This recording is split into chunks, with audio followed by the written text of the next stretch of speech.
Alrighty, and we're on. We're on. So I'm here with Liam Resnekov. How you doing? Hey. So Liam, you've obviously got the gym here at VT1 Academy. What suburb would you call this? Would we call this Chatswood? Yeah, it's a good question. So strictly speaking, we're Roseville. Roseville, okay. But we're sitting in Chatswood. Sitting in Chatswood. So we're on that border, and basically depending on who you ask or which program you're putting into or utility bill you're paying, it could be Roseville. It could be Willoughby. It's kind of like sitting in the middle. It's kind of weird, but yeah, we call it Chatswood. Fair enough. Yeah. All right. So I caught up with Liam. Would have been what, 3 weeks ago now? Yeah, 3 or 4 weeks ago. Yeah. Yeah, at one of the events. So that was the Silverback event. So shout out to the guys at Silverback. And so, you know, I'm like, we can talk about it because I think it's important to talk about. Yeah. But I knew Liam for a while now. It's probably been a few years because I know Liam through Dexter as well. So shout out to Dexter. Dexter Ho gets his second shout out on the Johnny Up podcast. He's had quite a few actually. He's had a few. Yeah. Because I often talk about different stories that might involve him.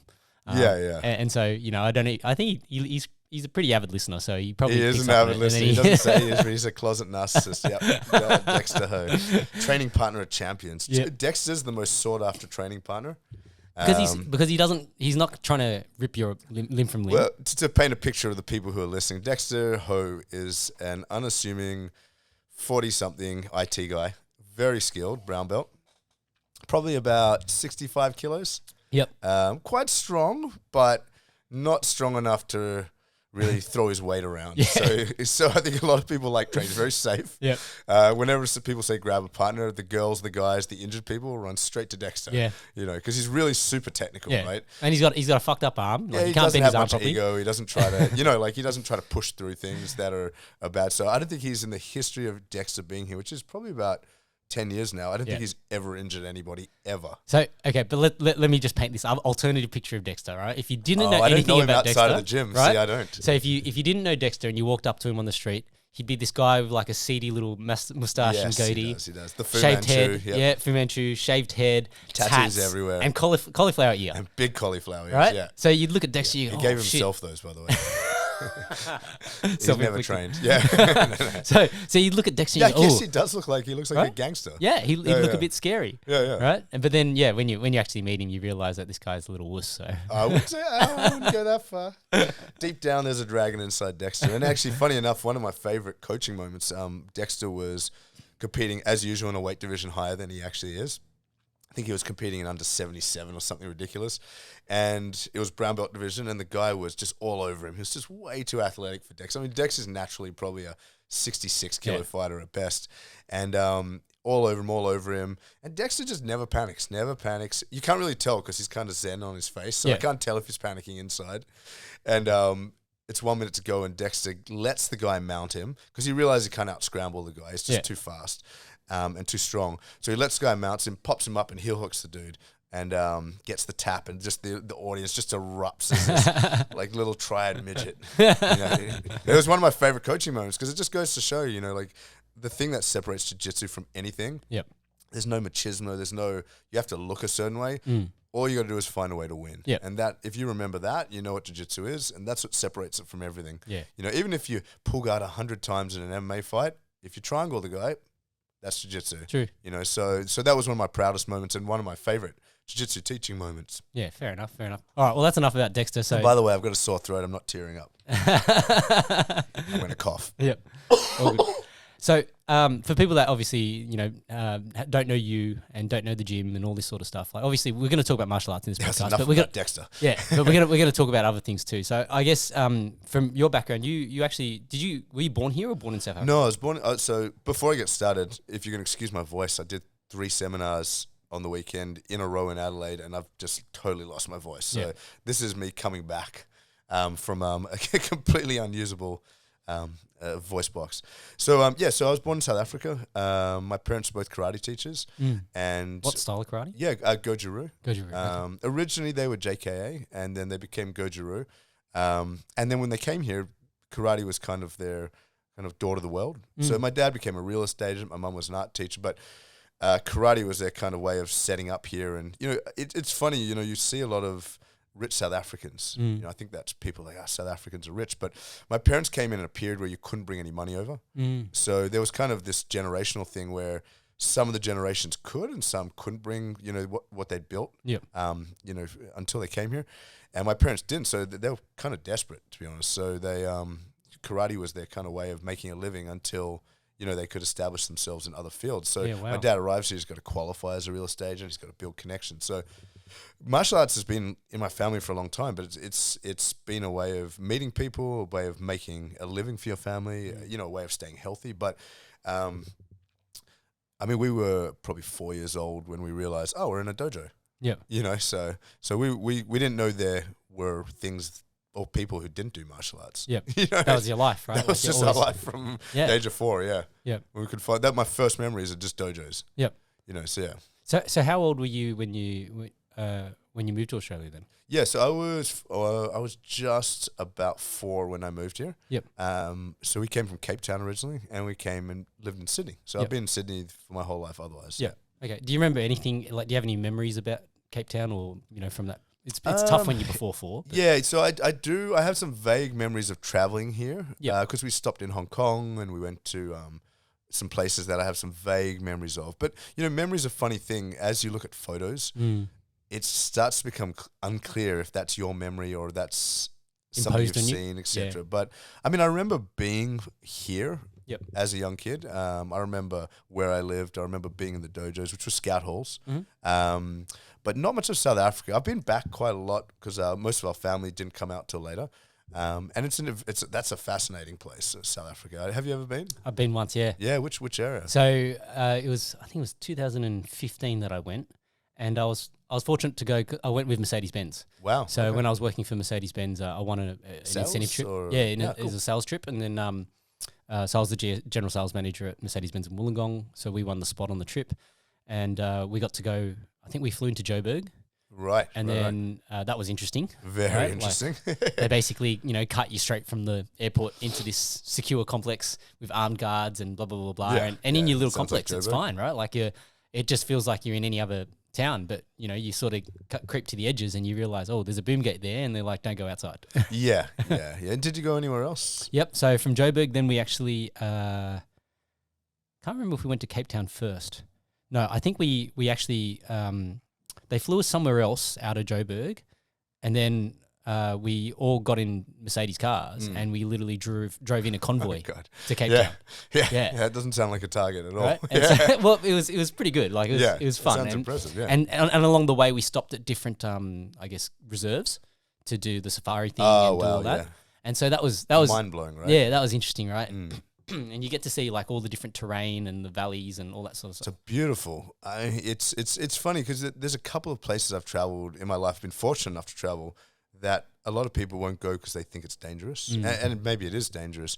But there's just some beautiful places out there that's off the beaten path. And unfortunately, South Africa is one of those places. Yep. But you know what I've found? I don't know if you have a similar experience, but wherever I travel where it's supposed to be dangerous, when you're there, it doesn't feel dangerous. No, it never does. You know, and that's been a big observation. And I'm saying, hey, go visit here, go visit there. Oh, no, I don't want to get killed and this and that. I'm like, when you're there, you feel safer than Sydney or America sometimes. Yeah. It's such a strange paradox, you know. Yeah, well, I think, you know, it's like when you go to like, say, Italy or Rome, Rome and Italy, I should say, they'll say, you know, be mindful of pickpockets and all this sort of stuff, right? So that's obviously a very big thing. But when my wife and I went, we didn't really see any of that. Yeah, because they're very good at pickpocketing. So But like I remember, like I actually remember being on a trip with my family, and I think this was in Thailand. And what had happened, like I think my mum was wearing a backpack, or we're all wearing backpacks or something like that. And we're walking through this crowd, and it was literally like, you know, you could see like a couple of people crossed and just sort of cut it off, but then the bag was suddenly open in a split second, right? Like that's how fast they are. And then I think the backpack that I was wearing at some point, you know, I noticed that there was a cut in the backpack. Yes. Like just off the front. You know, like they cut the bottom to try and see what falls out. Yeah. And then they just pick up the stuff and, you know, you just keep walking. So that to me was like, you know, more dangerous than, you know, you go and get the warnings about the pickpockets. 100%. And those pockets have done the 10,000 hours, you know. So yeah, they're practiced. These are very skilled people, you know. So if you don't see them, that's exactly it. But, man, South Africa is a beautiful place and a dangerous place potentially, but also a lot of brilliant, beautiful things come out of it. Yeah. And when you were there, did you feel the energy there? Africa in general has a certain energy. I don't know if I can describe it, but anybody who's been there has felt that sort of rhythm and energy of Africa. And just even with all the poverty and, you know, they've got the farm murders and all this sort of stuff, Africa should be more, especially South Africa, should be much more violent than it actually is. I know it is dangerous, obviously. Yeah. And the people post-apartheid have a lot of reason to be angry, especially at white people or, you know, people who are, I guess, graded above them during the apartheid system, but they're not. And it's just such an amazing, amazing place to visit, and just to give you some perspective about your life and gratitude. And it's a crazy place. So when people ask me, am I South African or am I Australian? I am Australian, of course. I'm Australian citizen. I would live nowhere else. I think Australia's the best place, but South Africa is a very integral, and Africa in general is a very integral part of my energy. You know, I think it's a wonderful place. People should visit more often. Yeah. It's interesting because when I was chatting with one of my other teammates, Percy, you know, he came from Africa, and he was talking about how, like, when he was growing up, he shared this story about he lived in this house, and it was like this. It's like two houses that are joined together, and then the bottom part was like the slightly better house, and the top house was open. When I say open, it was like you imagine like a gap between the roof and the wall. Yeah, right. Yeah. So all the like birds, a shanty, sort like of, a shanty, right? So all the birds are living in there, right? And so basically, he was living in a house full of bird shit. Yeah. And so, you know, when he came to Australia, he'd tell his friends, and his friends would be like, "Oh, that's sad," but he had a totally different perspective on it. He was like, "Oh, you know, but when I was growing up, I was so happy." Yeah. You know, like I'd wake up in the morning and I want to go and it's perspective, right? Of course. And so, we view these things and we look at, you know, somebody that's disadvantaged and we go, "Oh, that's really sad." But you don't really think about it from their perspective. Perhaps they're the best memories of their life. And bear in mind, as I'm speaking, I'm very well aware of the fact that I was a white South African, which is very different to being anything that's not a white South African. So, but my experience of Africa has been amazing, and South Africa particularly is such a strange place. It's just a strange, just conglomeration of just so many different cultures, and just it's a really unique place with a unique energy. So man, if you get a chance to visit, I know you have, but visit Cape Town. It's just a crazy place. Yeah, it's very different. You know, you get to look around and you see. You know, when we were on the bus and they were taking us to like all the different historical monuments and things like that, and you see, you know, like when I saw the shanty town, you see like this town where it's all corrugated tin that they've just patched together into these houses. Yeah. But then you also look at it, and you know, as we're driving past, I'm like, is that a big giant flat screen TV in that thing? Yeah. It's a very strange. It's like, how can they have this giant flat screen TV? You know, in Africa, and I can only really comment on my experience with Africans who come to Australia, and also just my brief experience in South Africa and doing some traveling around Africa itself. There's so many things about it that are so wonderful, despite all the problems there. And one of them is just they have this like philosophy of just making it work. They just make it work. You know, you see like 20 people on a bus with a chicken on the roof and a this and a that, and some kid hanging off, and they just make it work. And I think when you come to the West and everything's so organized and beautiful, you forget to have wonder and curiosity and gratitude. I mean, there's a new Woolworths that opened the other day. Just down here. And I've just come back from Indonesia, which is a beautiful place, but it's quite undeveloped. I was actually taken back because I spend most of my time when I'm in Asia in, say, like Vietnam or Thailand. Indonesia's still quite underdeveloped, especially in something, if you walk into a supermarket, for example, you don't have the things available to you that you have in Australia. And, you know, I went to Woolworths on the first day it opened. We all go to Woolworths, gross Woolworths, it smells like meat and things are on the floor, this stuff. Walk into a Woolworths on the first day, and it's like walking into Willy Wonka's chocolate factory. It's insane how much access we have to everything, everything. And I walked around like a little kid, and my wife, I came home and I was high from the endorphins. I'd also just trained, probably helped. But, and she's like, I just kept going on about this Woolworths. And, you know, unless you have perspective, you can't really keep that sense of wonder. And I was like, where has that been for the last couple of years, you know? And I think in Africa, you're reminded of that very quickly in every situation. So I think it's a wonderful place to take kids to visit, for them to see how, you know, some of the kids don't have what they have, but look, they're smiling, you know? Absolutely. Well, you know, Woolworths is a case in point, right? Like that's a true example of where capitalism works. right? Oh, it's stunning. And people want to disparage capitalism and say, oh, it's the root of all evil. But at the end of the day, without capitalism, that's how you get these goods that you would otherwise not get from other parts of the world. You know, where has this produce come from? Where have these goods come from? Like you go there and there's pasta that's from Italy, or there's balsamic vinegar from Italy. Or gluten-free section for the people, you know, that have gluten intolerance, lactose-free. But, you know, it's funny. I'm a big fan of, do you know Naval Ravikant? Yep. I don't know how to pronounce his name. Naval, yep. And he was talking about how people shun capitalism, right? But if you want change, you need capitalism. Yeah. There's just no way around it. Yep. And it's funny because it's the only system that it's the best of the bad systems, right? And I think, man, in martial arts we see this all the time, right? But you know, there is no such thing as perfection. You know, so at the end of the day, I remember him talking about the problem in India with plastic straws or whatever it was, right? And he said, you can sit in the West on the left wing or the right wing or wherever you sit with the greenies and say they shouldn't do this and they shouldn't do that and they shouldn't. But there's no acceptance of how things are. And I think capitalism at least is somewhat realistic. Yeah, it's got a lot of problems, of course, and he starts talking about how if you want change there, give the Indian, you know, companies the technology that they can make cheaper straws that are biodegradable. Yep. And now you've solved that problem. Yeah, that's right. You know, and so you know, it's one of those things where sitting in the world we sit in with the internet and all that sort of stuff, there's so many paradoxes and so many smoke and mirror things happening that it's hard to remember just to be grateful. Yeah. You know, and I think as a martial artist, we're so lucky to travel for what we do. Yep. Particularly to places that, you know, aren't available to the general public. You know, I'm sure you've had the same experience as me.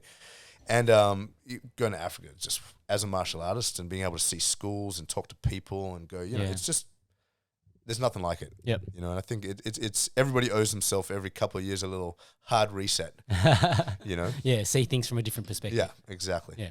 Okay. So when you came over to Australia, like, do you remember if your parents told you that, hey, we're moving to Australia, and you were like, oh, what's going on? Or no, so I don't. I do remember my parents had to go back a lot because they had a lot of family there. Yep.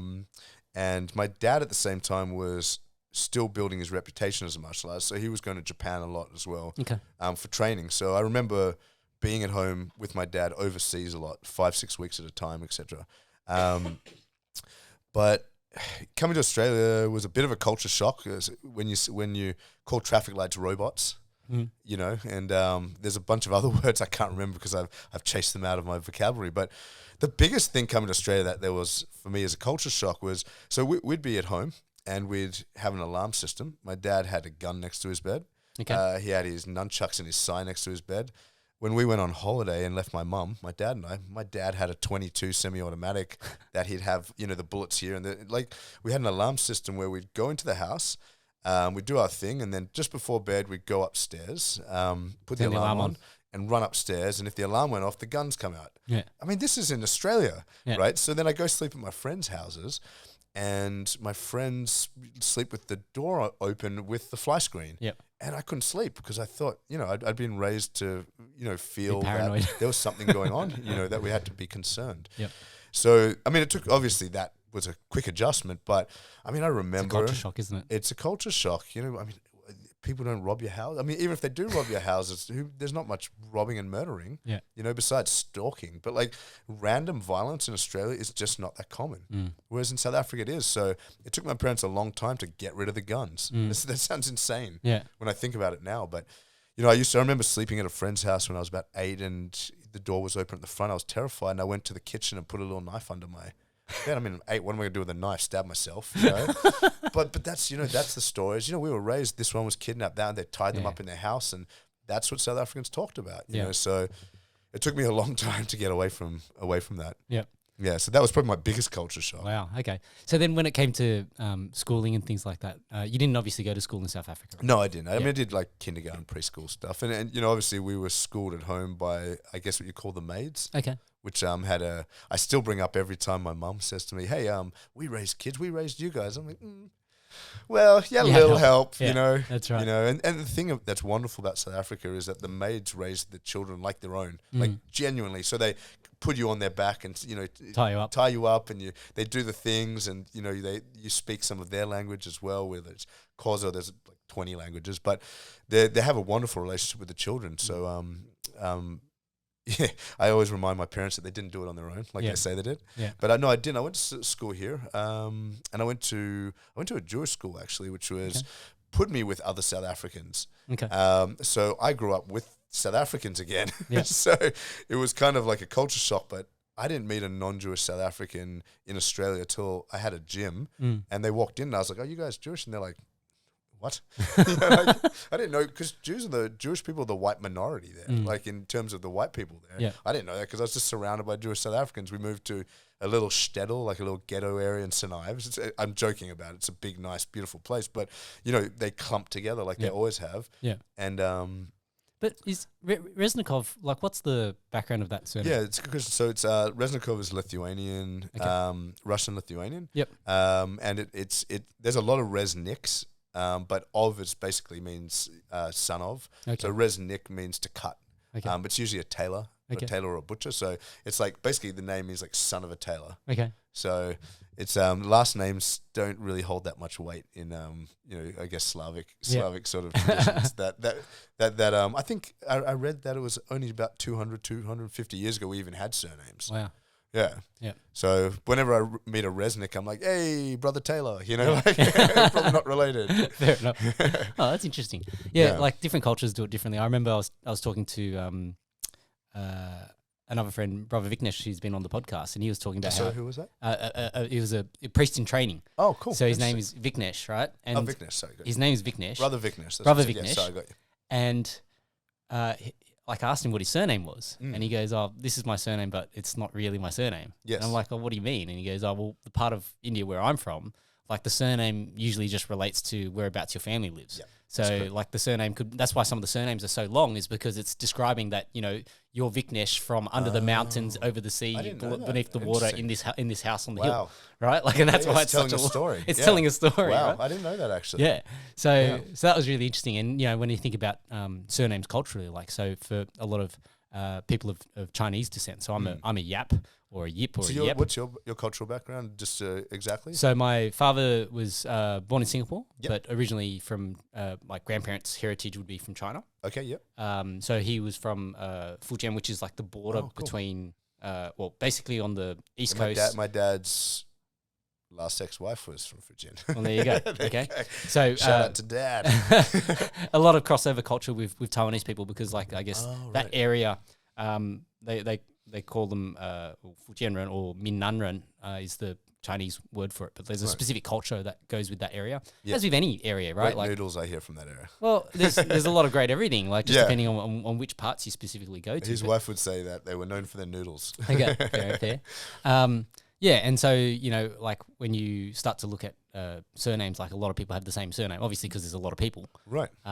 But, I guess if you think about from a house perspective, if you have one house that has, 10 kids, or they have 3 wives and 10 kids to each wife. The dream. Right? Like, I don't know if that'd be a dream. The Gracie. Sounds like the Gracie family. If you wanted to build an army. Yes. Right? Like, so, but I guess if you think about it like that, that's why you end up with a lot of people with, the same surnames. And then, when you marry or whatever and the kids I find that stuff fascinating. I find language, surnames, just in general fascinating. In fact, so my wife is a Vietnamese background, right? So her last name's Lee. It's a pretty standard. So it's L-E for whatever reason. Yep. But it's interesting when I think, and I speak to, my Chinese friends who won't recognize that Vietnamese people probably are Chinese sometimes. And then the Vietnamese people don't recognize they have sometimes a Chinese background as well. And, we're talking about the names like Pham. Yep. And Nguyen's the only one I can't relate. But I mean, if you say common Vietnamese names,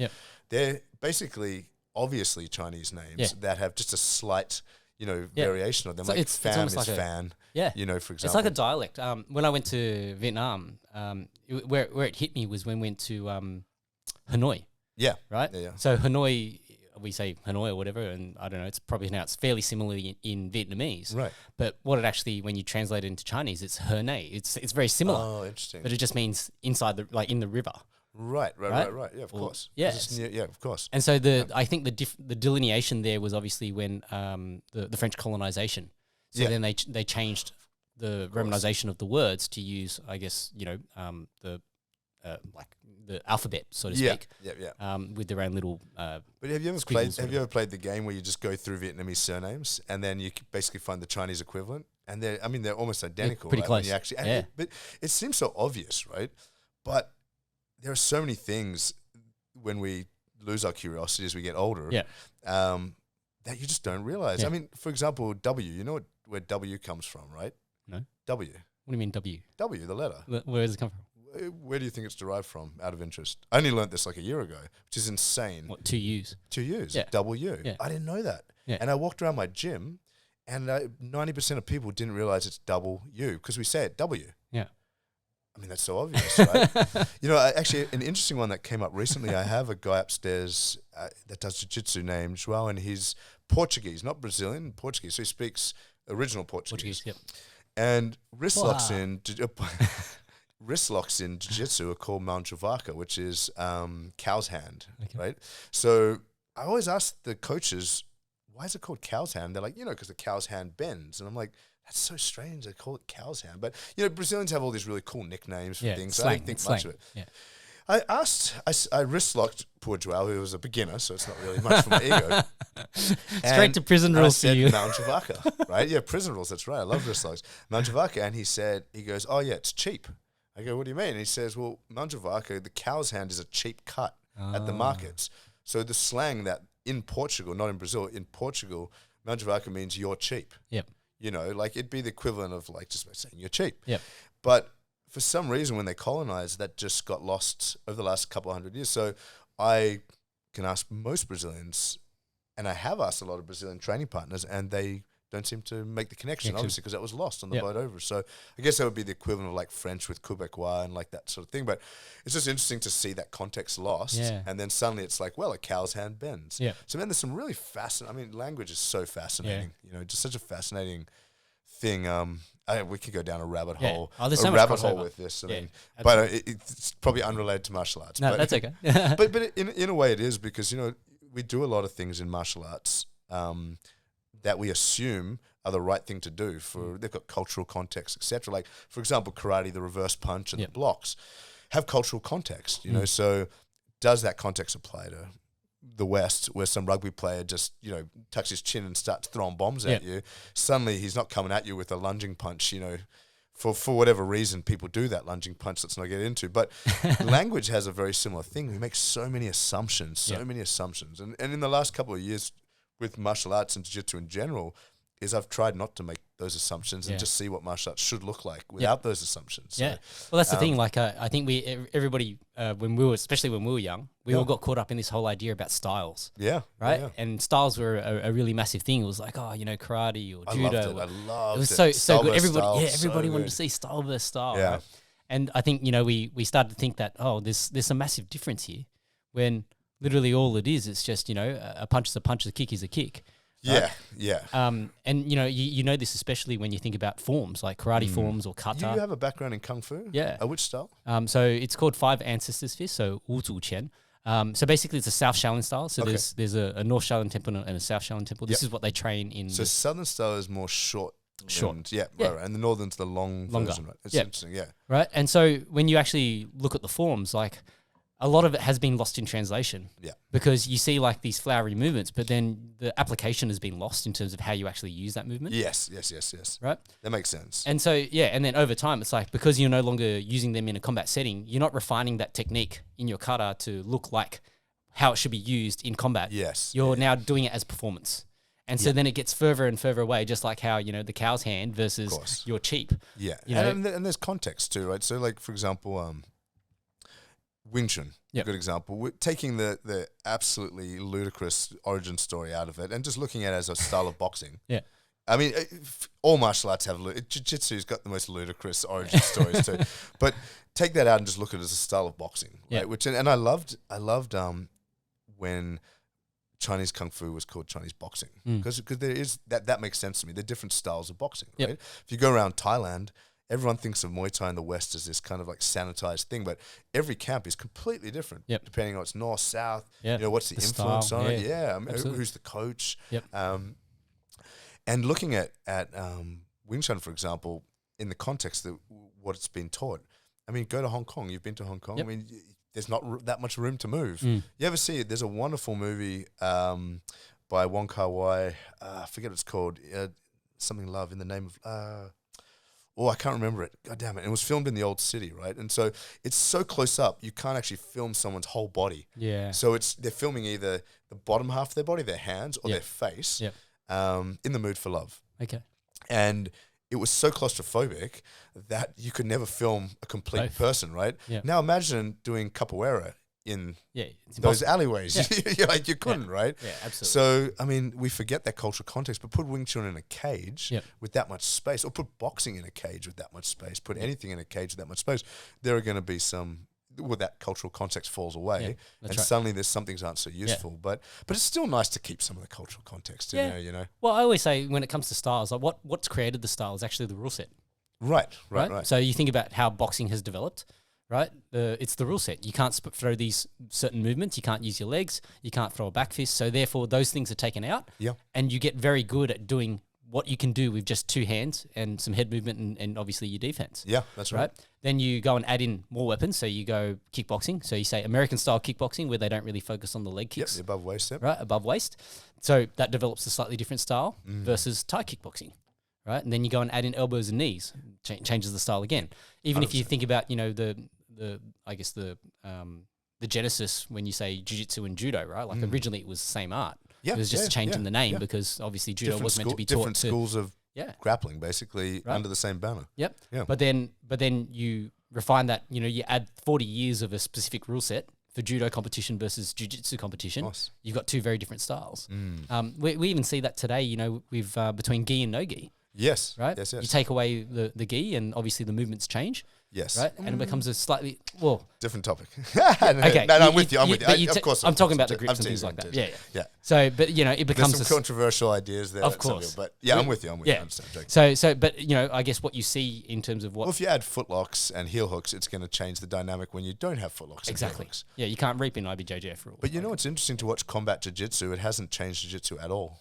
I think all it's done is it's minimized some of the shittier positions where you could get punched in the face. Yes. Right. yes. So, you know, where you could go, say, you might bury for a deep half. Yeah. You probably wouldn't do that in combat jiu-jitsu. I don't Depending. know. I Depending don't know on because it how depends good you how are good your with deep half. scrambling is. And so that's what's been so fascinating about combat jiu-jitsu is the Gracie librarian squad. And I don't mean that as a blanket statement of Gracies because there's some wonderful Gracies obviously, but particularly the librarian squad like the Valencia brothers and stuff like that.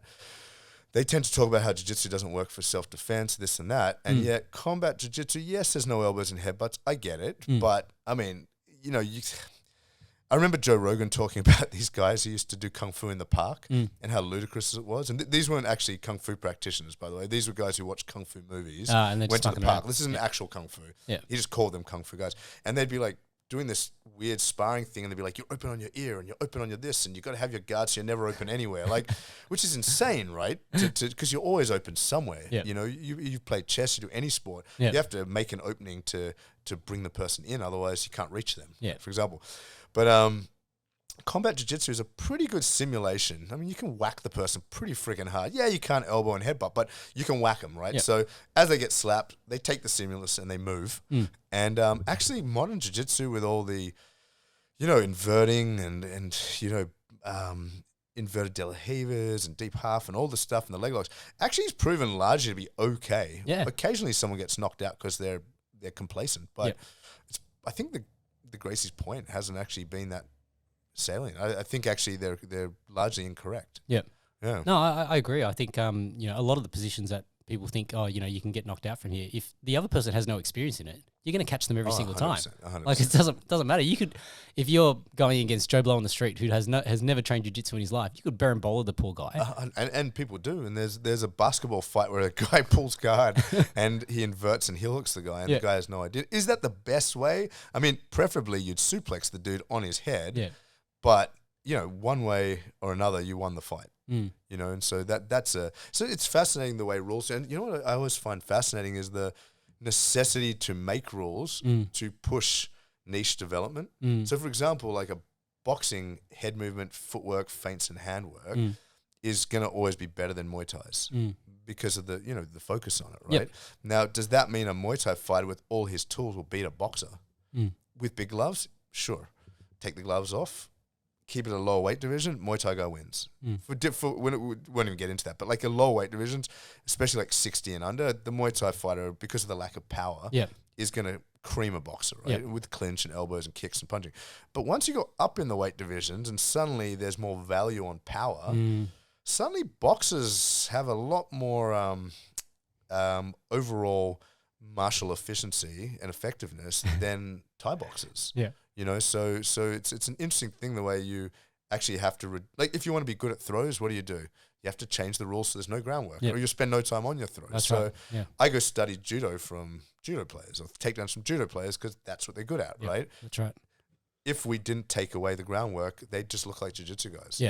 So it's strange in that the rules actually can form more effective combat. If you're careful, obviously. I think that's actually a good thing that, the rules sort of determine the style and the game progresses for each of those individual styles as in response to the rules. Right. So why, do we see a lot of people pull guard in jiu-jitsu? Because there is a certain advantage there that you don't get a negative or you don't automatically give the other person two. And also jiu-jitsu attracts flexible people, which are hard to pass their guard. So it's not really the advantage to be on top, right? But it's just interesting. Back in the day when I was doing karate, and I'm sure when you're doing kung fu, we almost laughed at boxers and their lack of tools until I went and visited a boxing gym. Sparred with a guy I'd been training for about 6 weeks. Got concussed my first day. Had no idea what I was doing. And that's not to devalue karate. There's a lot of great stuff in karate that I still find valuable, but the training method is terrible. It's almost criminal. And I want to even extend this over, unfortunately, into most kung fu styles, most any martial arts style. If you say you teach self-defense and you don't include drills which include how to keep your eyes open, dealing with some basic resistance, and I don't mean resistance within your little bathtub. You put the plug in, you fill it with water, and you do chi sao. Now, I'm not saying chi sao is bad, by the way, and I think it's actually wonderful. I have a Wing Chun instructor upstairs, and I love feeling how impossible it is to touch his. And I have a Tai Chi competitive guy upstairs, and I like trying to push him around. I can touch the guy. All my judo and wrestling, if I go in that small niche area, he's brilliant. They're much better than you at that area, but much better. Such a small niche. Well, I mean, you can always add them together, right? Absolutely. If I'm just discussing, but you add them when you start adding more tools. It's like they've got this very specific skill set, 100%, to apply in this very specific window, and then you start to add more things in, and then it gets overwhelming. So for me, if I want to in jiu-jitsu solve a center line problem, I go to the Wing Chun guy, and he's just freaking great at it. That doesn't mean he can't defend himself, and I'm not even getting into that.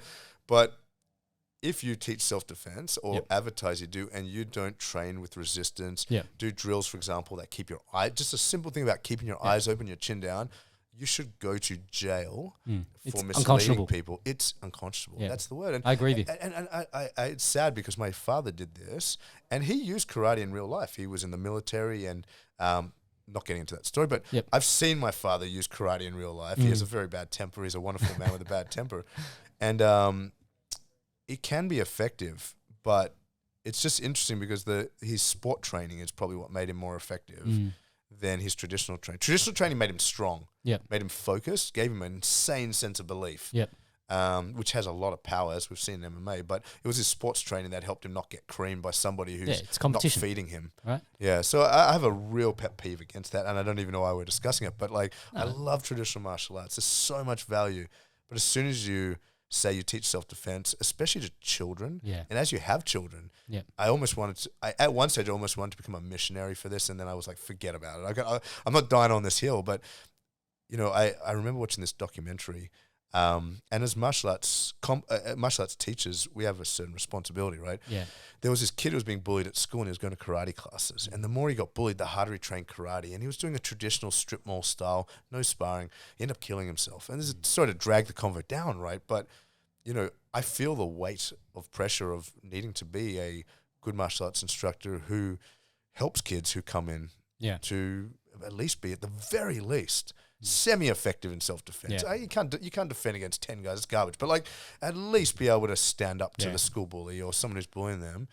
And if you can't do that, you shouldn't be saying you do self-defense. And I think part of the problem with this, though, is that a lot of the people that start schools, let's say they've learnt under a particular master, so they inherit whatever the mindset was from that particular master, unless they've gone out and found other things to go and supplement their own education and learning. And any good coach or instructor is doing that, right? Like any good coach or instructor, they should never be stagnant Any as well. honest coach or instructor. Yeah, like they're always trying to look to other resources and bringing other things in to try and 100%. supplement the training.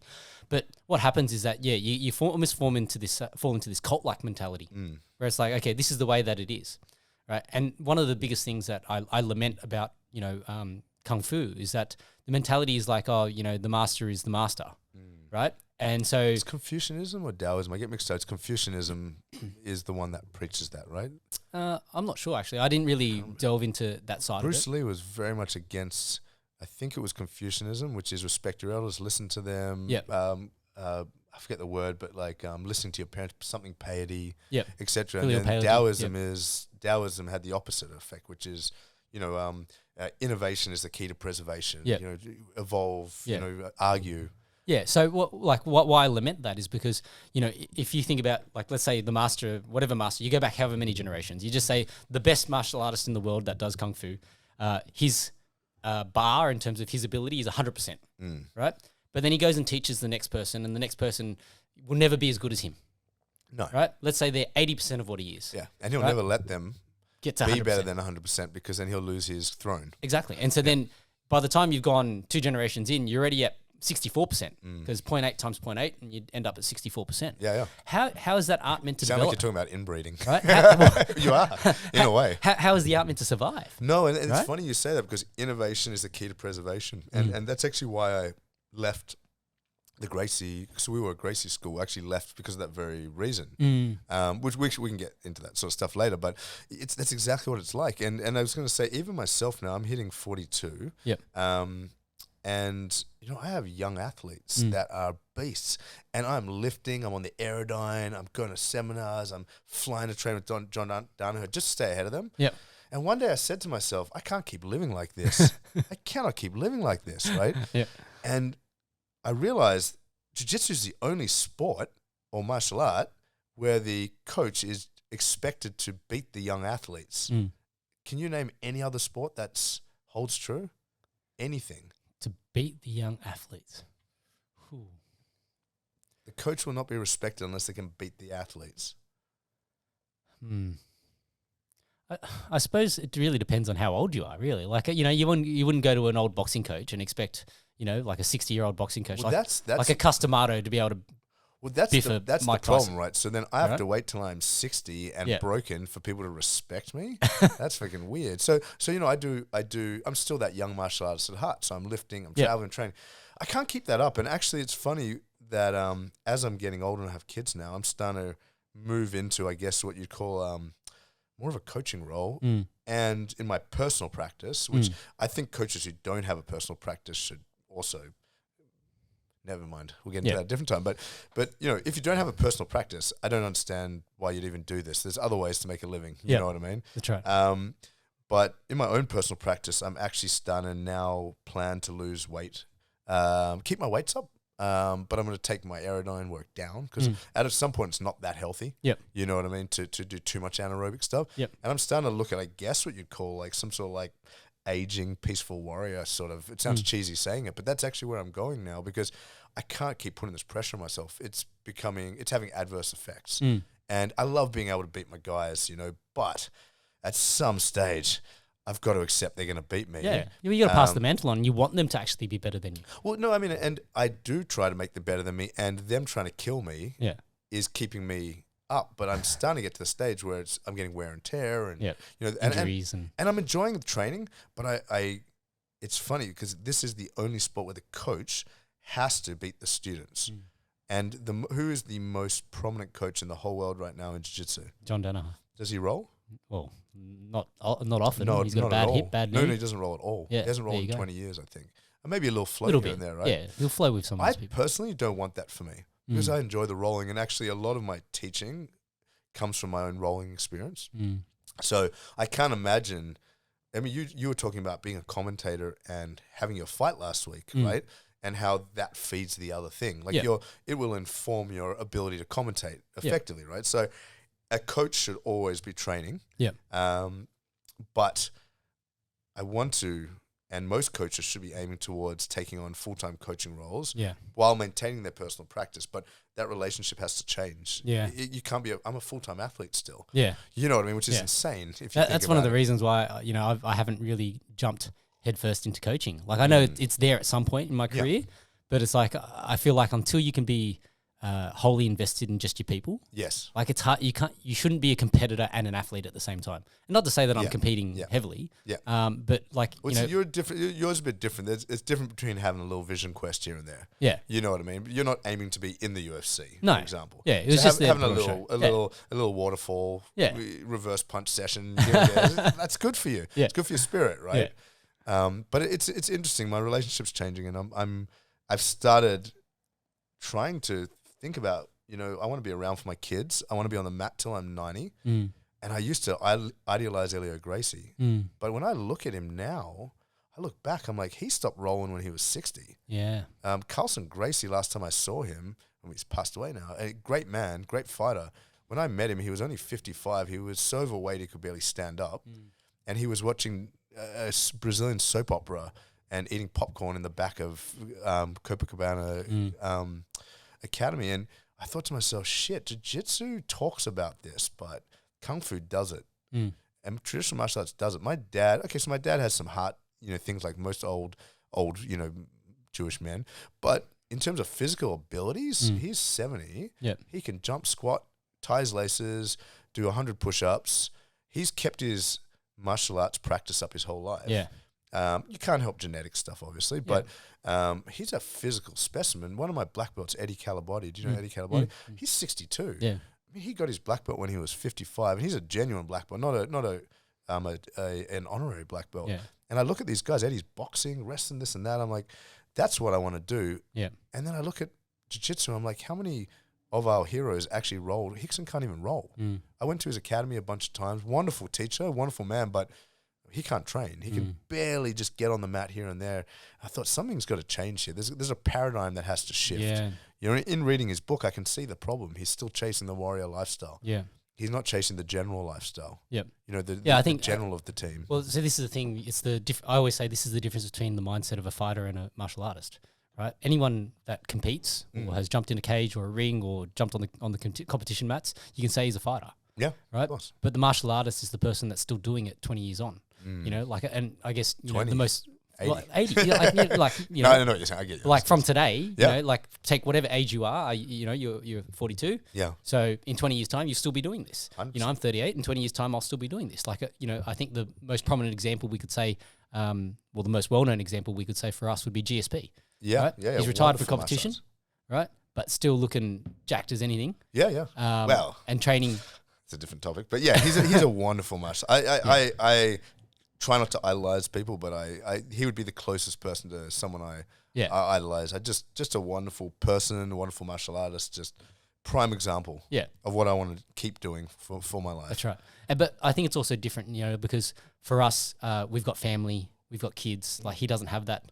I think he does. He does? Yeah, he secretly does. I don't think, unless you go to Canada and see him in his contacts, you don't realize how famous this guy is. Like, we spent some time there for the Ultimate Fighter. They were shooting in Quebec and Montreal, and he's everywhere. Yeah. Everywhere. On windows. He probably couldn't walk in the street without being basically mobbed. Yeah, he's just... Mob's the wrong word, because Canadians are like Australians. They don't mob celebrities. Yeah. But he's so famous, you know. But he actually apparently does have a family. It's just secretly around, and he has a wonderful life outside of martial arts, and that's a huge thing. But you know, it's funny coming back to we're talking about kung fu. The one thing I like about karate and kung fu is, as a template, I think they're actually quite brilliant. So, for example, in kung fu, the teacher, or at least the system, has a complementary physical training method, mobility. You do some sort of strength conditioning. Yep. They have usually some sort of acupuncture, herbal sort of thing. Whether that's not effective, we're talking about template here rather than, I think they have some sort of a mindfulness meditation, their own version. I call, for me personally, it's mindfulness, but for them it's, you know, meditation, whichever type. And then they have the physical skills. They usually have some sort of limited sparring method. And as a template, I think it's wonderful, man. Yeah. They have respect for their elders, and the evolution part is the part that suffers, and that's a different topic, which is why a lot of people stop, because it gets boring after a while. Yep. But as a template, I look at jiu-jitsu and I think, of course there are guys in their 80s that are still martial artists, you know. So, you know, one of my friends, Chong Wei Zhang, is a world wushu champion in who knows.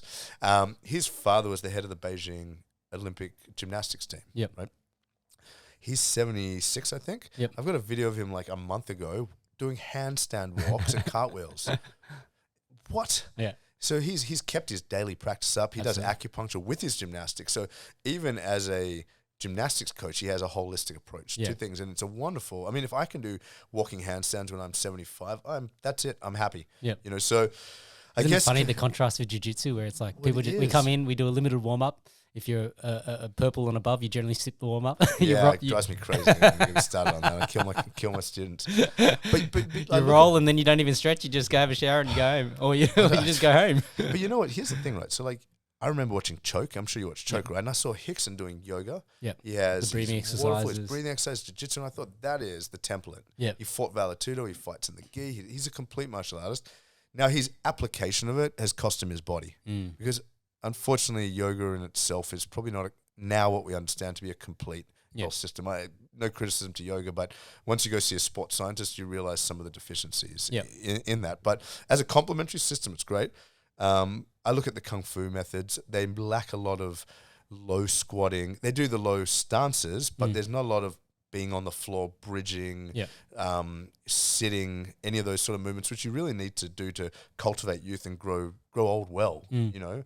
I'm lucky in Asian culture, there's a lot of sitting on the ground. I think that's... but genetically, like, the Asians seem to be able to do the Asian squat. Like, they've got good mobility. 100%. Yeah. Actually, it's funny, Dave Tong, who's your coach, was talking to me about his hip. Because I said, dude, you got hips like frogs. Like, it's weird. You don't look flexible, but he's kind of flexible. He said, yeah, because when he was a kid, his parents would tie him to their back. Kind of like in Africa, they do the same thing, and it opens the hips up, changes the shape of the hip. So I don't know whether that's genetic or cultural, but whatever it is, it has a result that is definitely beneficial to jiu-jitsu. But coming back to the point about the template, so the applications, whether you believe in Chinese medicine or not, it's a different topic. But I do like the template that's created there, and I think it's a great thing for a jiu-jitsu person to start to look at. You know, so I remember going around to my class, and this is where I started changing my mentality a lot as a practitioner, not as a competitor. Because I haven't competed since 2013 or something. My last MMA fight was 2003. You know, but most of my students weren't born back then. So, but I'm still training like I'm fighting. I box every week and I wrestle. Like I'm out of my. I'm not out of my mind. We're all out of our minds in a way as we get older. Like we don't adjust ourselves correctly. I went around the room and I said, "Hey guys, so let's put our hands up." And let's just tell me one reason why you love coming to training. Okay, go around the room, meeting people, working out, feeling good after work, learning something new, forces me not to eat too much junk food during the day. You know, it makes me sleep better because if I don't, I'll suck at training, right? And it went around. Not one of those things involved winning anything. Yeah. And so I looked around the room and I'm like, okay, so this is what you get from training. Out of 10, let's say how important that is to you. And pretty much everyone was on 10. You know, this is a very important supplement or complement to their life, right? And so none of it was about competing or being good. Not one person said anything about being good. They were all about health benefits and mental health benefits. So after that, I was like, what's going on here? No one actually gives a shit about being good. I can swear, right? Yeah. Yep. Okay. And then I realized when we started doing Elevate Jiu-Jitsu, which is, you know, kind of a manifesto, whatever, everyone has their own personal manifesto. That's just my way of putting my personal one on paper. The number one rule was stay on the mats. The golden rule was stay on the mats because all the benefits come from not winning. They come from staying on the mats, right? So whether that's stretching in the morning or doing mobility or eating healthier or whatever it is, or tapping early or avoiding certain positions that are going to cause you problems, like inverting on your neck, not inverting in general, but inverting on your neck and trying to win. None of those things give you the benefits you want from jiu-jitsu generally. So the golden rule for us is staying on the mat. And I think Kung Fu and karate have that long view. Mm. Whether they're effective or not, or that's a different topic where they evolve. But they want to their keep you in long it for a view long is period of time. correct. And whether that's for commercial reasons or not is a different topic. No. But I'm joking. I think it goes back I'm to making a joke. consistency over intensity, right? So Consistency. Oh, yes, absolutely. Yeah. you know, the guy that there's the guys that come in and they want to get a fight under their belt so they can say they're a fighter. Yes. Right? They come in, they train, that you've got them for maybe a year to 3 years, right? And they go hard, they might get a few fights under the belt, they might quit after their first fight, they might keep going and get a few. Yeah. But, you know, they come to this point and they go, why am I doing this? And I don't want to do this anymore. And suddenly you never see them again. Yeah. Like they probably never even go back to martial arts. You do see them again 5 years later and they're fat. Yeah. They're out of shape. Yeah. They look unhealthy. Yeah. How many times do you ever catch up with your mates from school? I see them quite often. How do they look when you catch up with them? Look, no, they're not in the shape that I'm in. Yeah. They look old, right? Yeah, Old. look, yeah. I mean, obviously, you have you have a fitness fanatic friend here and there, Yeah. but just in general, what's your observation? Yeah, like they're probably a little bit tubbier than they used to be, and they're probably, you know, there's not as much musculature there as How do there their was. faces look? It just depends. Some are better than Just a others. heuristic, Yeah, obviously. of course, Just generally, is your experience, they look older. Yeah. And I look at my poor friends and I think, oh my God, they look old. Yeah. And it's not just physically. Yeah. They've lost their youth. Yeah. They haven't cultivated their youth. They've lost their curiosity energy. and their joy Yeah. and their energy. And I go upstairs, for the people listening, upstairs is where I teach jiu-jitsu. And it's, oh yes, people grumble and they this and that, but they're young. Yeah. I don't know if it attracts young people or it cultivates a youthful feeling and attitude, but generally speaking, when I hang out with jiu-jitsu people, I feel young, they look young, we feel and look young, and then I hang out with my friends who don't do it, and they look like they're 100 years old. It's insane. So it's interesting you said that, you know, cultivating, what you said, intensity over Consistency over intensity. And, you know, here's the wonderful thing about jiu-jitsu, right? I've never had a student, no matter how uncoordinated they are or how much, how fresh they are to sport in general, they might walk in looking like Bambi with their legs all wobbly and stuff. If they stay on the mat, within 10 years, I will teach them and they will get to the point where they can beat up anybody who walks through the door to about a blue or purple belt level. Yeah. Obviously, an unathletic black belt is still an unathletic black belt. Yep. And you would expect the purple belts to give them trouble that are young and athletic, right? Not to say smash them, but they can outpoint them, right? Yep. But I've never had someone stay on the mat for 10 years and not be able to basically school a white or a blue belt like they haven't even trained before. Yeah. And that's such a wonderful thing to be able to offer when you see Bambi walking in your front door, knowing if they can just stick to this, they will be able to kill most people without much effort. And I'm not saying forget knives and I'm just saying like just they'll have the skills to manhandle and make anybody feel helpless. After 10 years, no matter where their starting block is. So the number one rule for us is stay on the mat, and you said it even better, which is consistency over intensity. And I think that is where I'm starting to change my mentality around martial arts, especially as I hit 40, but even for my young guys. Yeah. You know? Well, everybody's in such a rush nowadays, right? And for no good reason. Like you know, people just go, "Oh, I need to be good now." And it's like, 100%. okay, well, hang on a second. How long have you been doing this?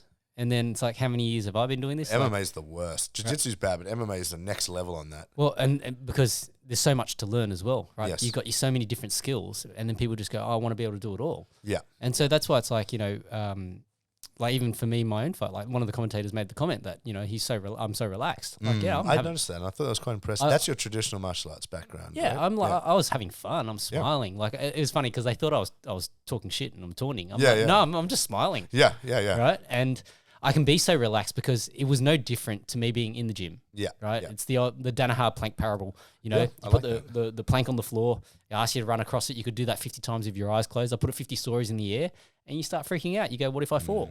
Right. It's no different. Yeah, yeah. And I think for a lot of the young guys, what they don't realize is that whether you win or lose, it doesn't actually change your life that much, right? Everybody wakes up the next day. You know, like for me, I won. So what? You know, I wake up the next day. I'm worried about the next thing. I'm thinking about what's the next challenge. What's the next thing that I want to do? If you lost, you wake up the next day and you go, "What do I need to improve?" 100%. But that is a traditional martial artist perspective. Now, that doesn't mean you can't bring that across to jiu-jitsu, but it's so ingrained in traditional martial arts that I've very rarely met a traditional martial artist that doesn't have that attitude. So I have been trying to think and work towards how do we bring that into modern jiu-jitsu Mm. because it's a wonderful perspective. It's a wonderful life perspective. Mm. I was going to say it's interesting. I remember someone the other day talking about Warren Buffett, and they were talking about, hey, Warren, you've written books. You've told people how to get rich. How come everybody's not getting rich? Yep. Because sometimes if you surround yourself with successful people, and I don't mean money successful, I just mean people who are rich, rich in joy and family and whatever it is, right? They bring up your average. They do bring up your average, and you come to think that's normal. Yeah. And then you go out into the world and you realize, oh shit, these people are the 1%ers. Mm. You don't realize it until you go out and get some perspective. And I don't mean that condescendingly. I just mean as in you realize your normal is not everybody else's normal, right? Yeah. And he talks about, well, the thing is they know how to do it, but they don't want to get rich slow. Mm. And I thought that was a wonderful thing because life is about getting rich slow. You know, at the end of the day, there are people, there are exceptions, but I've very rarely seen somebody not follow the Icarus story. I mean, you look at Conor McGregor right now. I mean, not to say he got successful fast. He put in the effort. He did the boxing fights, but he soared so high. Look at him now, and it's horrible to watch. I feel sorry for him. I mean, Kanye's don't get me started on Kanye. He just had an episode with Lex Fridman. I'm still listening to it, but it's actually very interesting. I think it's very interesting. I want to say first and foremost, my opinion is as somebody who teaches martial arts and believes in somewhat. Actually, there's this wonderful phrase. Have you ever heard of Ubuntu, the African phrase?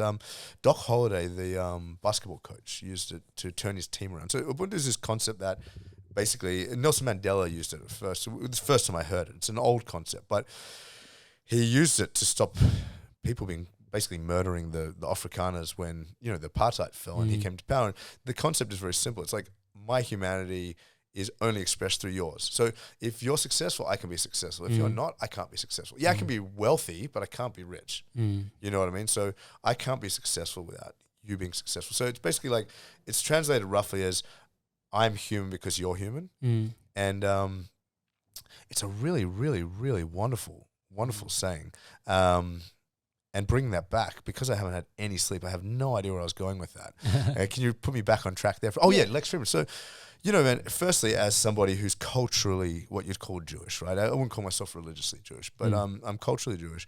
There's a lot of weird shit he's saying. Now, first and foremost, anybody who's listening, look up the definition of anti-Semitism. It's not anti-Jewish, it's anti-Semitic people, which includes pretty much anybody that speaks a Semitic language, which is pretty much the whole of the Middle East and North Africa, right? Okay. So if you're being anti-Semitic, you're not being anti-Jewish, you're being anti-anybody who's from a Semitic people or speaks Semitic language. So that just shows how stupid the internet is when he starts reading definitions of anti-Semitism. But I don't even want to get into Kanye, but what I know is this. Most Jewish people I know are not actually that outraged by Kanye. Yeah.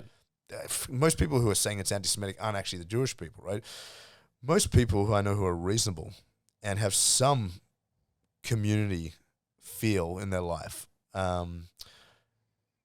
should be saying, why are people bringing this guy on podcasts? The first time I saw him on Joe Rogan, I switched off after 10 minutes. Man, have you ever seen the movie The Joker? Yes. I don't like paying to watch someone accurately become more mentally ill than they already are, basically. To watch a mentally ill person fall into the depravity of being unmedicated, right? I thought it was interesting because I could Joker see or Kanye? both, right? Where you can see how this guy's mind is operating and he's like drawing on all of these influences. And for you and I, we'd probably go, these things don't connect. No, they don't. And they're inaccurate too. But it's like, you know, a bird's flying through the air and he'll grab that and then he'll match that with the bottle of water on the table and it'll be like, oh, well, you're talking about someone who's manic, right? Someone who's got clearly a psychiatric disorder. And, you know, we're parading this guy around. We're bullying this guy. And I mean, I like Lex Fridman. And actually, Joe, I thought was quite skilled with that. And if you've ever, well, you watch his show enough, right? Everyone knows he's a good guy. Yeah, okay, he slips up here with the this and that. But just as a human, he's a wonderful human being, right? Lex shouldn't be parading him around like that, and I think it's a bit disgraceful, to be honest. And I'm a big fan of Piers Morgan. I don't think he should have brought him on his show, and actually, I think it's quite gross. Actually, I think what's happening with Kanye right now is really gross. You know, we're sitting here watching a mentally ill man who's completely unmedicated spout all sorts of conspiracy theories. Yes, I understand. You know, he's probably got too many or no one can tell him what to do. Yeah, but this is a mentally ill man. The way you basically treat someone like that is quietly. you don't have to parade this guy around like they're doing. And so for the podcast people out there who probably are never going to listen to this, I don't give a shit anyway. I've got my own little world I live in. But it's disgusting. Yeah. You should not be parading Kanye. This is a father. This is someone who's got family. It's gross, man. And, you know, he is what we would call, and I don't mean this condescendingly, weak at the moment. He's vulnerable. As martial artists, as people who believe in community, feel, Ubuntu, whatever you want to call it, we shouldn't be pushing this. Yeah. It's nice to laugh about here and there because it's so insane. I feel like on the flip side, though. And by the way, I'm not criticizing you, by the way. I listened to the Lex Friedman thing. It was enjoyable. Yeah. So I'm part of the problem. Yeah. But it's disgraceful. I would say it's also humanizing, right? Do you think it's humanizing? I think it's humanizing because I'm I think... open to that, by the way. I don't see it. Yeah. The reason why I think it's humanizing is because when you think about how much mental health awareness or mental health issues are out there, you know, and I'm speaking from experience here because my mum had some mental health issues, right? And when you go through that process and how it impacts your own life personally, you know, like for me, I remember being so angry and so hurt by all these things that would happen.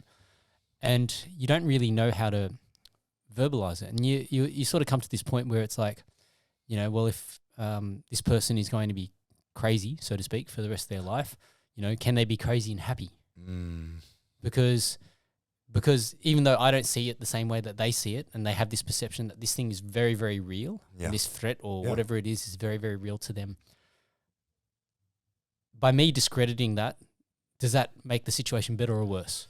You know, I'm actually not going to be able to help this person by just trying to slap them in the face and say, hey, what you're thinking is wrong, what you're doing is wrong. It doesn't actually change anything. I'm with you, but you wouldn't put her on a podcast to counter every point she had and publicize her, delusions, you know, at the end of the day, because that's not helpful. Yeah. I'm not saying you do that. Of course you do that, but you understand I think my point. there's a way to obviously approach it, but I think... Can I ask you some questions about that? Is that okay? Sure. On my podcast? Yeah. The Liam Yap podcast? But look, I think not everybody, a lot of people have experience with family members or close friends with mental illness, whether diagnosed. And unfortunately, our generation, a lot of our parents' generation, it went undiagnosed. And I think that's... when we think back, it creates a stigma, but also when we go back and look at, he was strange and that was weird and that was damaging, sometimes it's almost useful to realize that person had some sort of disorder, you know, like, there's a lot of undiagnosed autism, for example, especially in the last generation, and people describe their dads as strange, or why did they say that? And that was insulting, and down they go to therapy.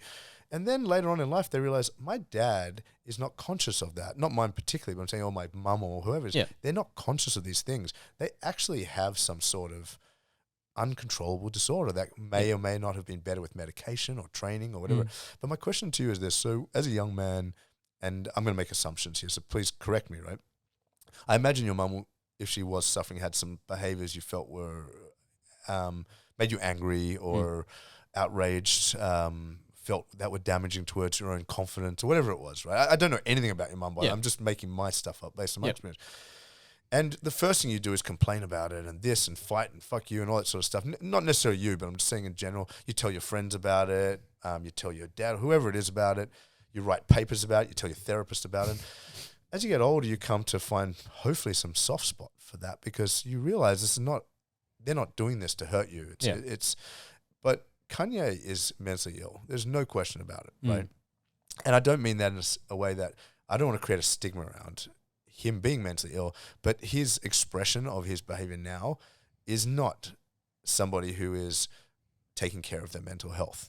He's exhausted. He's unmedicated. He's probably not exercising. He's probably has no one around him that's giving him any real perspective about what he's saying that he trusts. And we're just parading. It's almost like the world is acting like what I would have acted like, or maybe what you would have acted like when you're an uneducated teenager dealing with a parent or a friend who's struggling with mental illness, but you don't know that. So they're just poking you and it makes you react and triggers you. That's what the world's doing with Kanye. There's no sympathy. There's no... This is people's chance to practice jiu-jitsu, you know, to have an attack come out and redirect it into something healthy and useful, or at least neutralize it. But it's just become this, I want views, I want to argue, I want to stand up, fuck you, I want to fight, you know. You see a guy on the side of the road, everyone talks about this, side on the road, he's a bit drunk, punches his wife out, right? what's your first response? Not you, of course, you're a mature gentleman, but most people's response is, I see a man touch a woman, I want to go and bash shit out of them, this and that. Awesome, bro. Now you turned assault into murder. Because when he goes home with his wife now, what do you think he's thinking about? She saw me, and you watched me, and I'm ashamed. I mean, the man is only violent towards his wife because he has low confidence and has a sense of shame, and not criticizing that either, because that's a whole other topic. But if you go and you meet force with force, you're only going to make it worse for that woman. If you, in some way, and whether it's your responsibility or not, that man gets somebody who sees him, maybe gets some therapy, maybe he starts martial arts and starts to realize he's not a piece of shit that he thinks he is. Maybe no one else thought he was a piece of shit, but he thinks he's a piece of shit. Yeah. Now you can start to move somewhere with that. And you know, that guy isn't punching his wife out 6 months, a year, 5 years, 10 years later, if he has some self-esteem, you know. Well, there's always an internal issue, right? I think a lot of the times when we're growing up, we realize that, you know, a lot of these things that we externalize, that we say, you know, whether it's we say something horrible about one of our friends, or one of our friends does that about us. Yeah. You know, we actually don't realize at the time, but they're externalizing something that they feel internally. Of course. You know, and it's really challenging because you need to be able to talk about these things, but at the same time, it's also, you know, how do you broach some of these topics, right? And so taking, like, I think, you know, using the Kanye thing as an example, he's in a position where he's famous. Yeah, right. Sure. How is he supposed to know? And I think Lex even brought this up as a point that, you know, the people around him, do they have his best interests at heart? Well, he's right, but what is Lex doing to change that besides getting more views and looking like a big man who's fighting back for Jews? Yeah, you know, and with due respect, that's pretty much why I brought him on there to counter his points. All right, let's move on. Look, I'd like to see. I wish the world would be a little bit less reactive. Yeah. And I see it in myself. I'm not dude. I'm only saying this because I know, like, someone comes up to me and shouts at me. What's my first reaction? I shout back at them. My anger rises up. Yeah. I think about a situation where someone is dishonest with me. I think about how I'm going to take control of that. Yeah. Someone hoots at my car. I think about getting out and beating the shit out of them with my jiu-jitsu or whatever, my MMA, whatever it is, right? That's my first reaction. And I scare myself sometimes with that. Yeah. I don't even realize I'm in that triggered mode. Yeah. And I'm basically an animal. at that stage. I'm reacting to everything that's happening. And I look at Kanye and I look at Lex Friedman, who's one of our better thinkers. He should do a little more thinking, you know? We can disagree on this, by the way. I don't want to... This is my opinion. I think it's really interesting that you brought that up, because I have those exact same feelings when you get fucked over. Yeah. Right? You have these feelings of being angry or whatever. But I also calm down very quickly.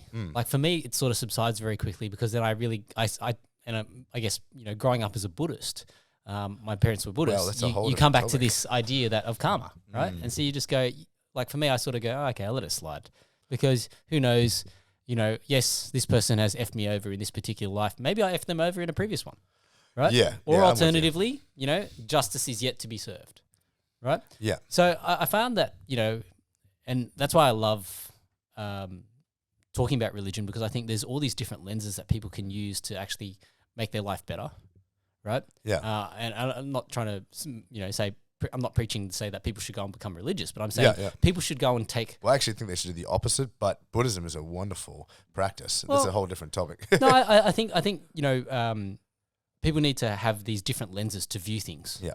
Right? And without these different lenses, these lenses are perspective. You know, it's just like you and I, we can both see that this is a water bottle, right? You look from your position, I look from my position, it looks like it's a water bottle. Yeah. But with something that isn't so clear cut, you know, if you've only got one perspective, and I'm seeing it just from this narrow angle view, I'm seeing, you know, 1% of what this thing is, and then I go and make these wild assumptions that, oh, you know, Liam said this to me because he's a dick or whatever, right? Without fully understanding the situation and taking a moment to view it from your shoes or view it from somebody else's shoes, right? That's when we go off the handle and make these weird and wild, you know, theories about what we're actually seeing. Well, it's interesting you said, because, and the reason I like Buddhism so much, and actually I was very lucky. This is a whole other different topic, but I think firstly, there's so many schools of Buddhism. I shouldn't say this as a blanket statement, obviously, but one thing that I think Buddhism has down is very similar to that idea of Ubuntu, is that it's about being more human. It's about we are equal. We're different, but we're equal. Christianity has that too. Well, right? There's a lot of barriers between to people when you bring deities into it. Mm. And that's a whole, I mean, not even, by the way, I somewhat go between an atheist and an agnostic. So I'm not saying it's bad or good, but the thing I like about Buddhism is less about it as a religion, but more about it as a practice. A practice, which is probably, I guess, what you describe as an ancient form of psychology somewhat. And it's been interesting watching psychologists and therapists over the last probably 15 years start to move towards Buddhist-based psychology. You know, I guess they call it mindfulness-based psychology, those ACT therapy, that sort of thing, and away from CBT, cognitive behavioral therapy, which is you have this thought, change it, acceptance, mindfulness, notice. People are human too, not just, you know, they're triggering you. Why are they triggering you? Notice that. Sit with it. You know, so all those sort of things are wonderful, and a lot of, I guess, conflict is about not realizing somebody else is just human like you. Yeah. They're different, but they're equal. You know, and developing horizontal relationships instead of vertical relationships. There's all sorts of fun stuff you can explore, but your karma thing you're talking about, I'm not necessarily a believer in karma as such. I just wasn't educated in that growing up, but I think there's lots of similar philosophies, which is all come down to the same thing. And it's funny, rabbinic teachings have their wisdoms. They also have their problems. Jewish, I guess, wisdom and mysticism, they get too convoluted later. But I remember a really great story I learned as a kid, which was there's this guy who's running around town and he's saying, hey, if you can teach me the Torah or whatever it is, or being Jewish while I'm on one foot, I'll become Jewish. Get out of here, little brat. Fucking you snot. Fuck off. I'm sure they didn't say fuck back then, but anyway, goes to another one. Get lost. You're a famous teacher. Get lost, you little brat. I don't have time for this. And there was one very famous wise old rabbi, whatever you want to call him, and I can't remember his name now. It starts with a B. And he said, oh, it's easy. You just treat everyone how you want to be treated, and the rest of it's just an interpretation of that. And the thing is, like martial arts, sometimes it gets so far away from fighting. I think religion has that problem, and social media creates that problem. And it's so insane. I don't go on social media that much. I chatted to you the other day. I don't have it on my phone. It's a very useful tool. But when I look at it and just see how many, you know, paradoxes and ironies and how far we are from being human on that, it's really scary, man. Out of curiosity, so yeah, we can change topic, brother. No, I am curious about this. We ain't solving world problems between the two of us, right? No, but like, so do you believe that there is a God? And you can interchange that with... Depends if the plane's shaking or not. Okay. Depends if my kid's sick or not. Yeah. Can I tell you something interesting? Oh, so go ask a question, please. Well, the reason why I asked that... it's too early in the morning for me to focus. No, that's okay. It was a very interesting... when I had a podcast with another guy named Peter DiPrinzio, and he made this interesting statement, and it was like, when you see a painting, there was a painter. When you see a child, there's a mother. So when you think of creation, there has to be a creator. Depends if you ask Isaac Asimov or you ask a priest. Well, look, I just thought it was a very interesting way to think about it. Like, I guess so. And the reason why I'm very limited. The reason why I'm curious about... Are you religious Christian? No, you're not. You're a Buddhist. So, well, no. I wouldn't necessarily say I have a label, right? Yeah. And it's the I guess Bruce Lee of religious people. No, because when you think about so if you think about even from the Buddhist perspective, right? If you have all these different deities, any religion that is polytheistic, so to speak, and Buddhism, right? That's one misinterpretation the West makes. Sometimes they say there's no deities, but some Buddhism do have an large amount of deities, depending on which one you ask. So I think it's a misinterpretation. Yep. So I guess personally, and I'm not by any means saying that I'm an expert in this, but I would sort of interpret it as the way that people view a Buddha is no different to how people view a saint, right? There are many saints. I'm with you on that. Right? There are many saints. There are many deities. Same thing. So a saint or a Buddha, to me, they're sort of the same thing. Two modern ones are Jung and Freud, right? But when you look at anything that is polytheistic, so to speak, everything in nature has to start from one. Interesting. Yeah. And so that's why any religion that is polytheistic, so to speak, well, it still has to come from something. You need to have one to start before you can have anything. Because if you just have zero... Yeah, I see where you're coming from. I mean, I'd be interested what Kanye has to say about this, but I think I know what you're saying. Yep. And I think there are so many levels to that I don't think there's an end to that. So sure, I mean, maybe it started at one. Who's behind that one and who's behind that? And it's interesting because Buddhism, funny enough, talks about becoming the observer, become the observer of the observer. There's no end to being the observer of the observer of the observer. And I don't know anymore, man. As I hit 40, 40 was very intense for me. My midlife crisis. I've been doing the same job for 20-something years. COVID hit at the same time I turned 40. And I struggled a lot with my mortality. I've had a lot of thoughts about who am I, what am I doing, what is it worth? I don't think this is uncommon. I think it's called the midlife crisis. And it was quite intense. And actually what surprised me about the intensity of it wasn't because, as a gym owner, I get quite a large cross-section of people over time. I've had thousands and thousands of people come through my gym, and I have a personal relationship with almost every single one of them. And I've watched this. I've watched the midlife crisis. I've watched over and over again, right? I've watched people have kids. I've watched people lose kids. I've watched people lose partners. I've watched people pass away. And I've watched people be successful, etc. I've got this great cross-section, right?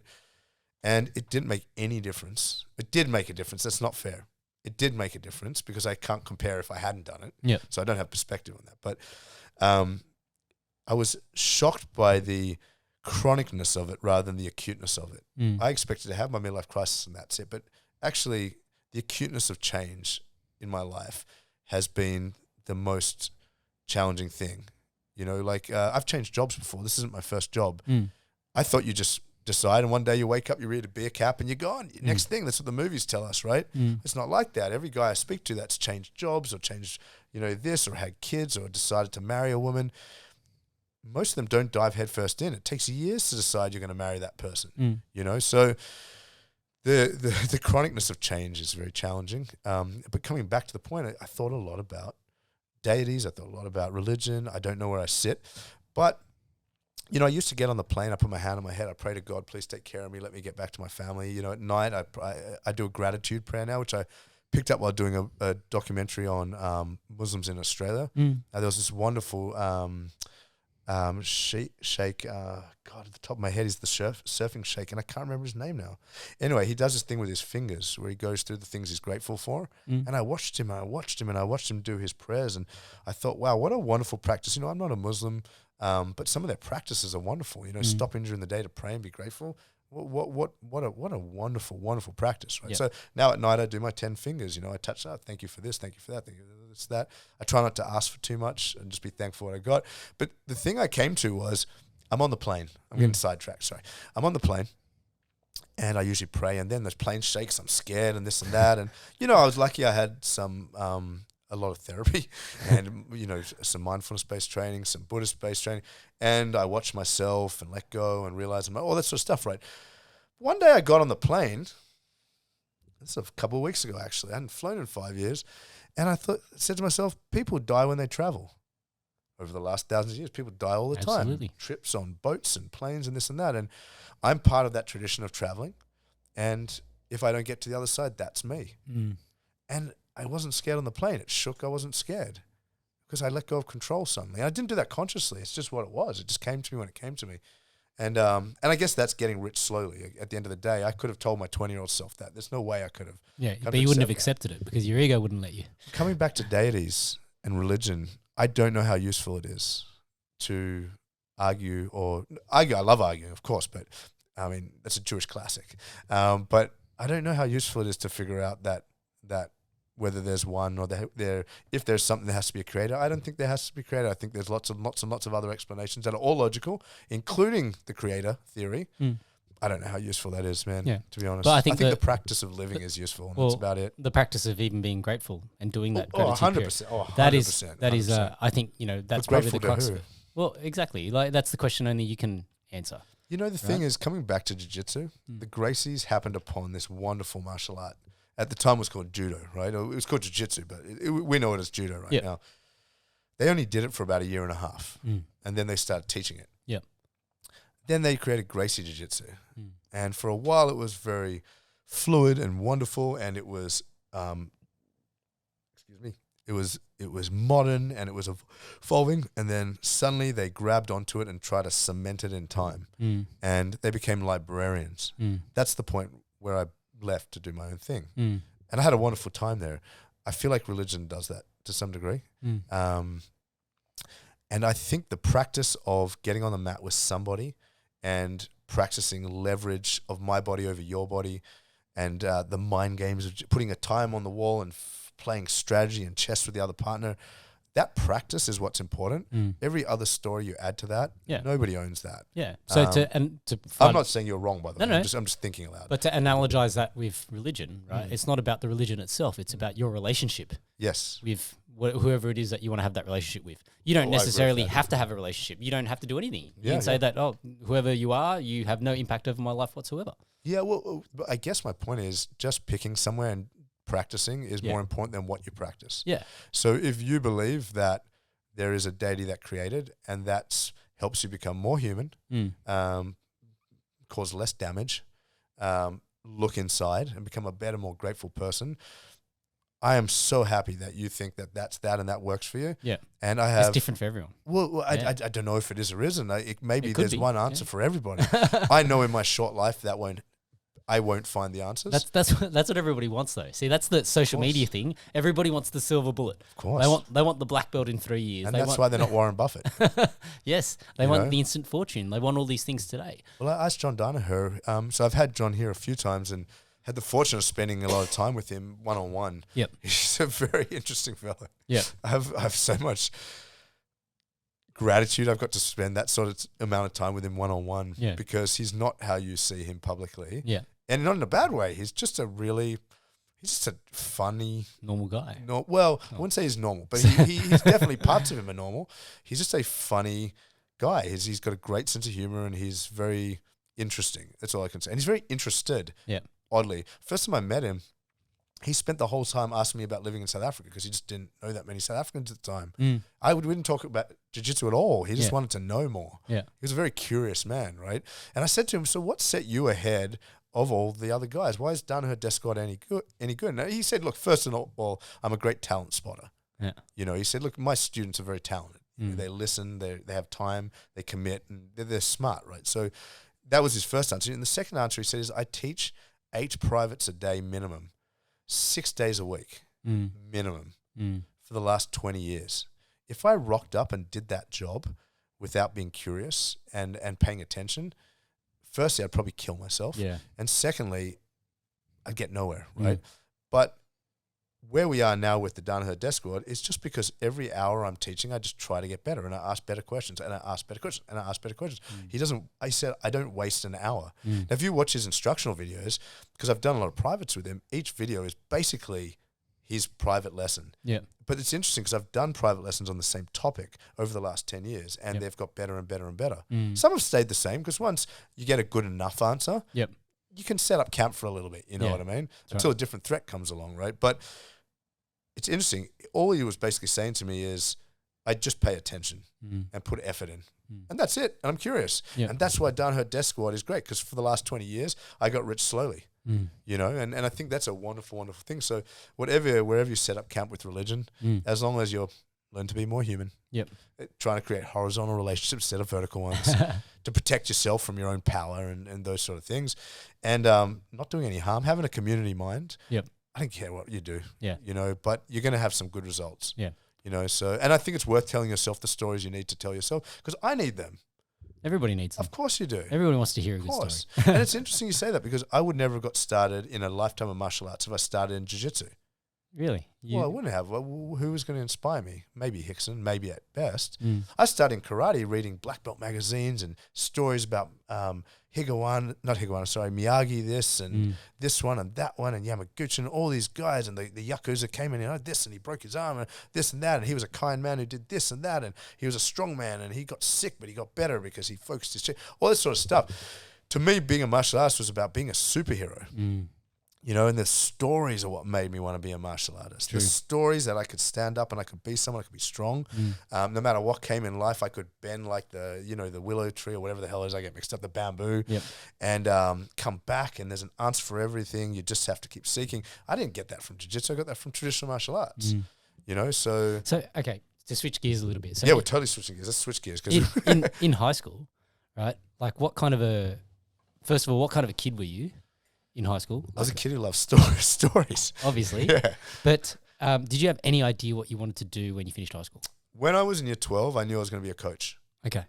I knew I was going to be a coach. I knew I had to fight to get the experience to be a coach. Yeah. But I always knew I didn't want to be the best in the world at fighting.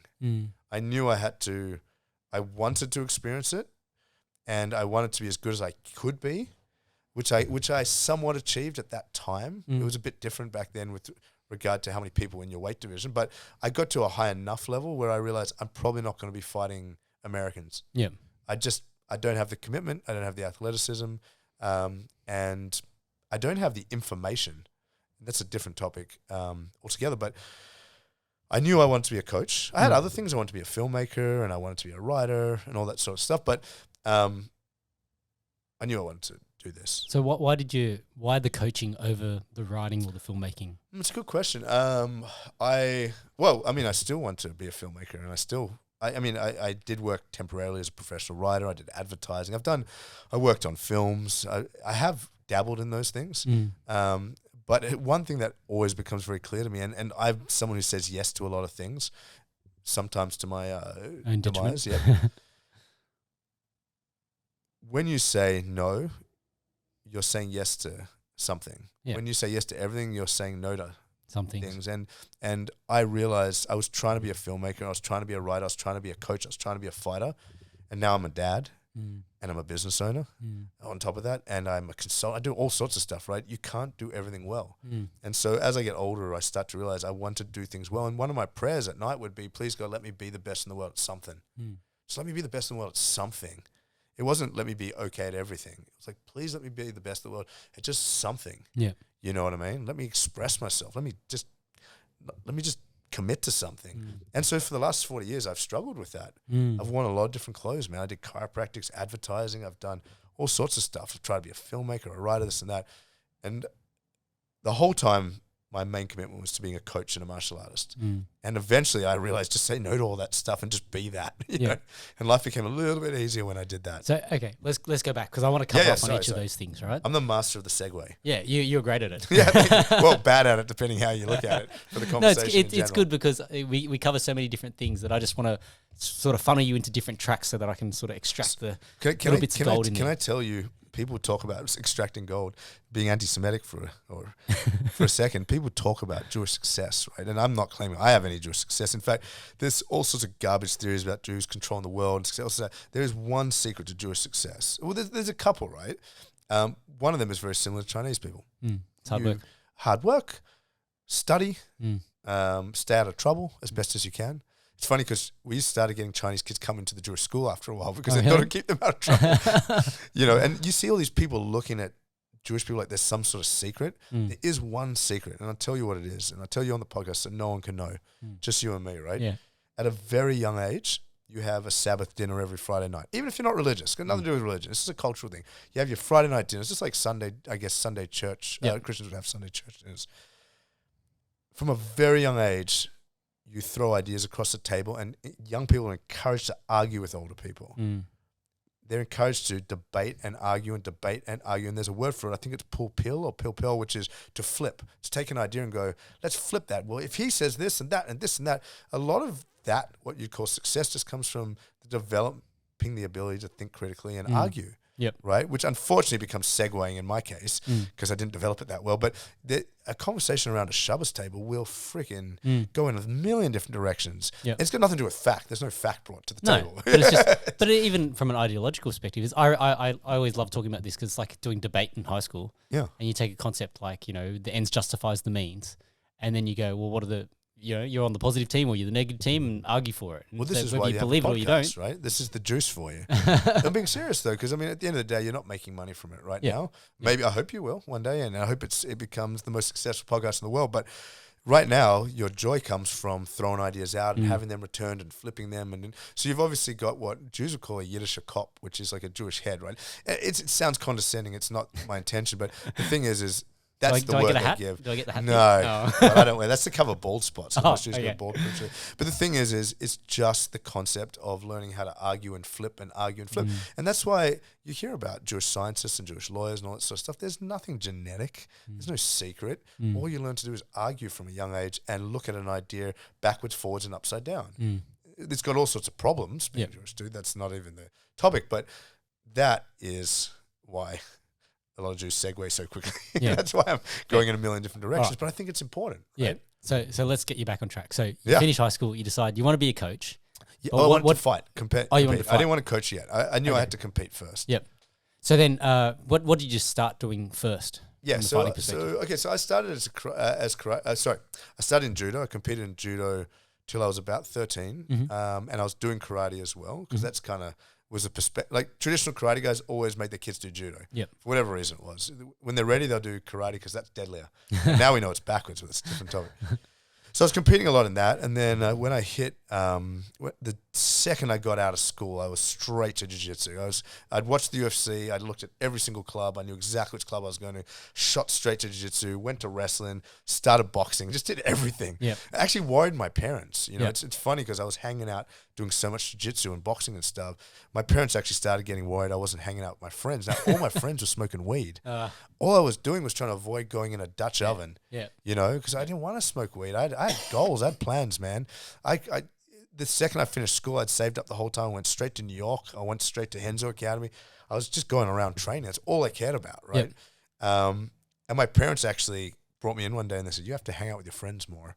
And so I sat in a Dutch oven for freaking 6 months trying to like think what the hell. Did that change your perspective on things? Well, You're sitting there that's high as a kite? Not as a teenager, but maybe there's some use to that later. But right now, the point was my parents actually got scared how much I was doing that. So I just set out to start training, man. So I was competing in wrestling, I was competing in judo, I was competing in jiu-jitsu. I was competing in what we call amateur MMA now, which I guess what you call C class, which is no striking to the head on the ground. Yep. There was some bunch of them around, did about 5 or 6 of those. And then basically as soon as my parents went on holiday, I called a promoter from Queensland and I booked my first MMA fight. No way. Okay. My parents would never have let me do that. Are you crazy? I did it with 6 days notice. Wow. My parents went away. I knew there was a show on. It was XFC, Hey. the one you fought on. Yep. And I fought on XFC 2. XFC 2. Yeah. There you go. It's That now would've it's been back in XFC 60, right? 03 or something. Yeah, it's 60. It was 03, yeah. Wow. I flew up there, no idea what I was doing. Wrapped my hands with one piece of tape. Yep. Far out. I mean, it was like the Wild West. Yep. We bought our own gloves. Yep. Which actually isn't that dissimilar from nowadays. It's a different topic. Well, that's a different topic, yeah. XFC's got their own gloves now. No, XFC's fantastic. They got- XFC was always ahead of the curve, I Yeah. have to say. They were a great show, and Justin Lawrence, to his credit, was really was watching overseas and modelling, which was really great. It was great for the time. Carl Noki was on there, heaps of guys, Danny Higgins, Luke Pizzuti was there. Yep. I mean, all the guys have now become like the godfathers of MMA were on there. Yeah. You know? It's funny, Luke was actually up there because he had one of his fighters fighting in the co-main. Right. And when I saw Luke, I was like, oh, Luke, do you remember me? And he sort of looked at me and I go, think back however many years this was, but years ago, so after Luke had stopped CFC, he was still wanting to do something in the space, and he thought, I'll do something for the amateurs, but he didn't want to do pancration. So back then, there was heaps of pancration around. That's what I remember. There was pancration even back in 98. Yeah, so I fought in pancration with the PCYCs and the wrestling and things like that. Yeah. And then Great experience, by the way. Yeah. It's a wonderful experience. Yeah. Think of it this way, though. I was a kung fu guy with no ground experience doing pancration, where you can't hit to the head. Yeah. That made for challenging times. Not ideal. But then Luke then did this New South Wales AMMA thing, so like an amateur New South Wales style I vaguely league. remember now, yeah. Yeah, and I did a couple of his things for that. And it was like, wow, that long ago, and you're still fighting? And I'm like, no. I just decided to do this for a bit of fun. So, man, I love it. I love what you're doing. So, like, I try to basically every couple of years just pick a competition and just go. Yeah. It's just there's nothing like booking a date in. Yeah. And just watching your entire life just converge. Your focus, everything. Man, your focus, your diet, your fitness. It's just there's something about it. It's just you can't. And you start to understand why the guys like Anderson are still fighting. So what is he going to do otherwise? Besides that's a trap, though, right? It is a trap. It's a trap when you start to chase it. Like for me, it wasn't the outcome. Yours is more of a vision quest. It's more of a. I like that. I think that's healthy. Yeah. Anderson's a little bit different. He's chasing the. Yeah. Yeah. Right. So for me, it's like it sort of pulls everything together, and it also, because I'm doing the commentary thing and starting to obviously trying to make a name in that. Yeah. It allows people to then realize that, hey, okay, so this guy he's fought. Very important. Yeah. It's pretty similar to me with coaching. I knew I had to fight for about 10 years for me to be able to look at an athlete and know what's going on inside them. Yep. Know when to talk, when not to talk. Yeah. So thinking back as a commentator, of course, man. So yeah, we'll come back to that. We'll But I just want to touch on your first fight at XFC. Yeah. So you wrapped your own hands. Wrap We'll my take own your own hands. hands. Yep. Do you remember your mindset going into that? I was a jiu-jitsu guy then. So I was still doing, I was doing a bit of boxing. I was doing a lot of boxing, actually. I was doing karate and stuff like that. But I was representing jiu-jitsu back then. It was a little different. I remember I had Paulo Gameres and Tony Bonello in my corner. They were up there. Tony was fighting, and they kindly cornered me.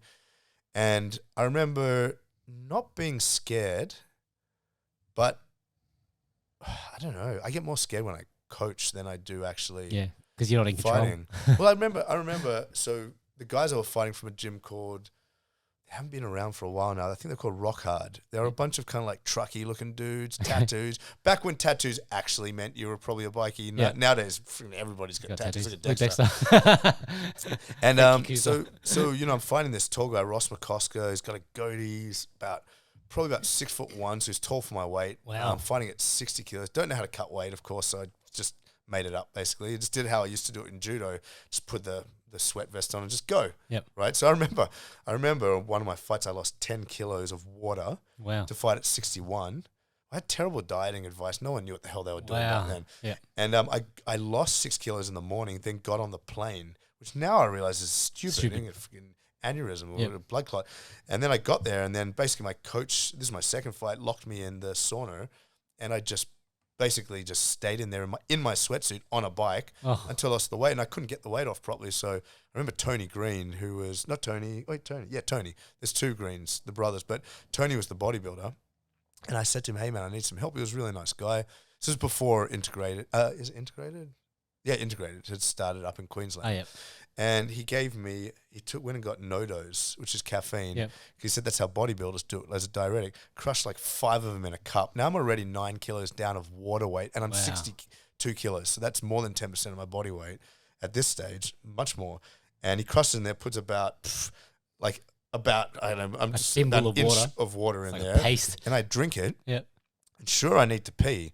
But now I'm starting to have panic attacks. And I didn't know what panic attacks your were heart's back going then. a million My miles an hour. eardrums are going ba ba ba ba ba ba ba ba ba ba ba ba ba, and I don't end up making the weight anyway. I end up weighing 61.5. My opponent Steve, who's a really cool, tough guy, he made 61. I made 61.5, and I just had to say, "I'm sorry, dude. I don't know what the fuck I'm doing," you know.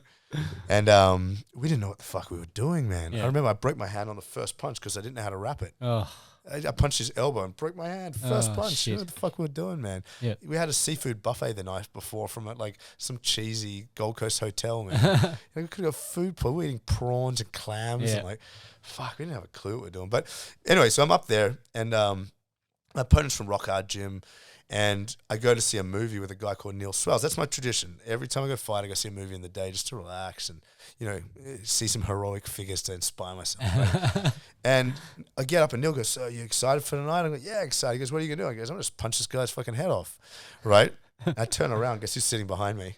Fucking Ross and his coach. Yeah. Fucking dude. I look at them, I'm like, oh, Jesus. We walk out, and they go, "Hey, guys, do you need a lift back to the hotel?" And I'm like, yeah, that'd be nice. Jumped in the car, took us back. And, it's the first time I realized we have a fraternity of fighters. These are not dickheads. These are not fucking... You don't have to have the angst and the animosity. These are guys who, just like me, want a bit of meaning in their life. They want a vision quest. They want to test themselves, see what they learn more about themselves, right? Yeah. And so, it comes to fight time, and they sit us in 2 chairs, just like Thai boxing, next to each other. And I turned to my opponent, Ross, who's the roughest looking dude I've ever seen at the time. Ross, if you're listening, I apologize. You're a wonderful human. And I said, "Are you scared?" And he goes, "Yeah, what about you?" I go, "Fucking shitting myself." I go, "Fuck, dude." I go, "Let's just put on it." Because it was called NHB back then. No holds barred. It wasn't even called MMA. We fucking bump fists.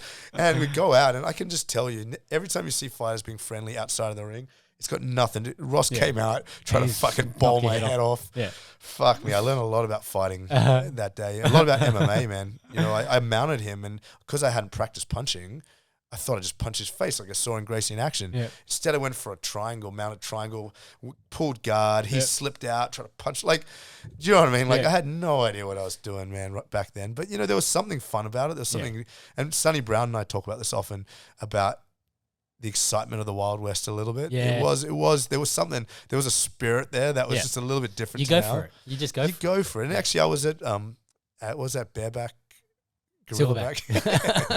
Should have been called bareback, dude. Never mind. With the gloves they use. Bareback. Fucking hell, dude. You guys have fought bare knuckle. Yeah. But without getting too critical, look, it was Alan, the promoter, it was his first show, so not too critical. They got stuff to learn, but being there was kind of fun. Yeah. Because we're outside on the grass. The There's fucking graffiti of trains going past. We're warming up next to our opponent. Yep.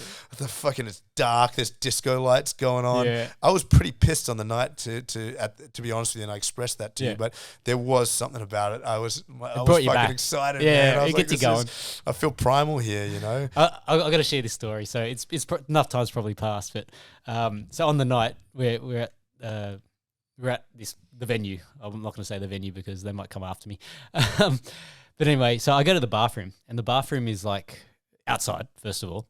And there was like the male toilets, the female toilets, and then there's like this disabled toilet or whatever, like the unisex one. So I thought, I'll just use the unisex one. It's the closest one.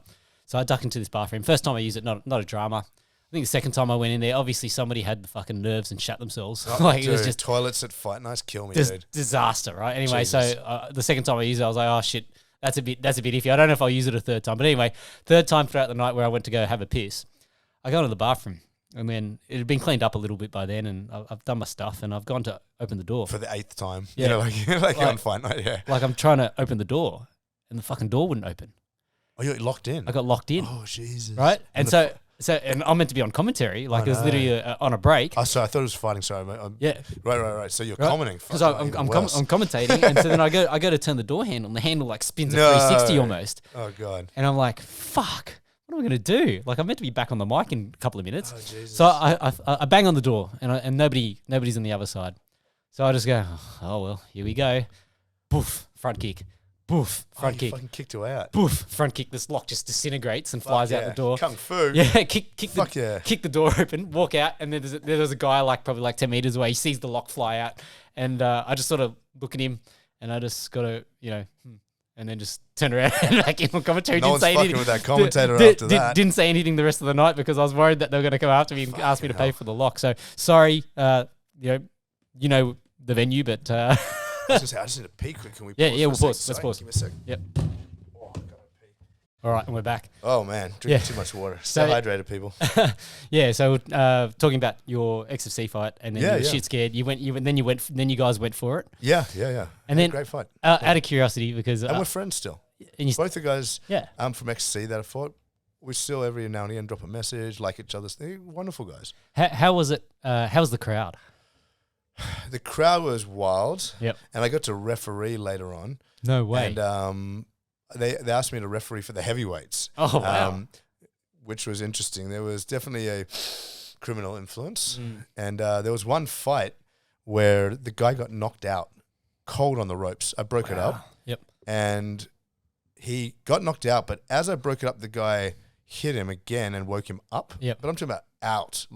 Bent over the ropes, eyes rolling, and he hit him again as I went to stop the fight, and he woke up, and that was it. And then all these guys of a certain criminal background jumped on, screaming, "I'll kill you!" And the promoter gets scared, and which rightfully so. I was scared, and he goes, "Restart the fight." I'm like, "I'm not restarting the fight. The guy's unconscious." He goes, "Restart the fight. Just restart it."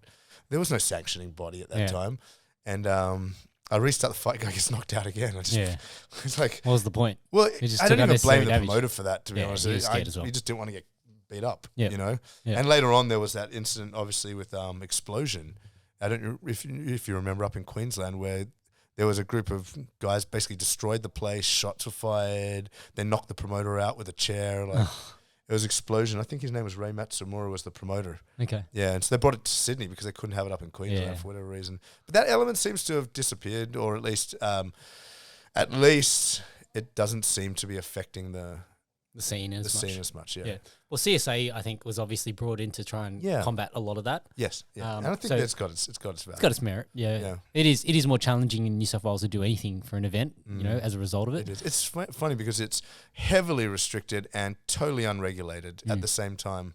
If, in my opinion, as a person who participates in combat sports, actually Muay Thai is amazing at the moment. I have to say, observing my brother's obviously a coach, the way they run their industry, and I think Andy from PTJ's got a lot to.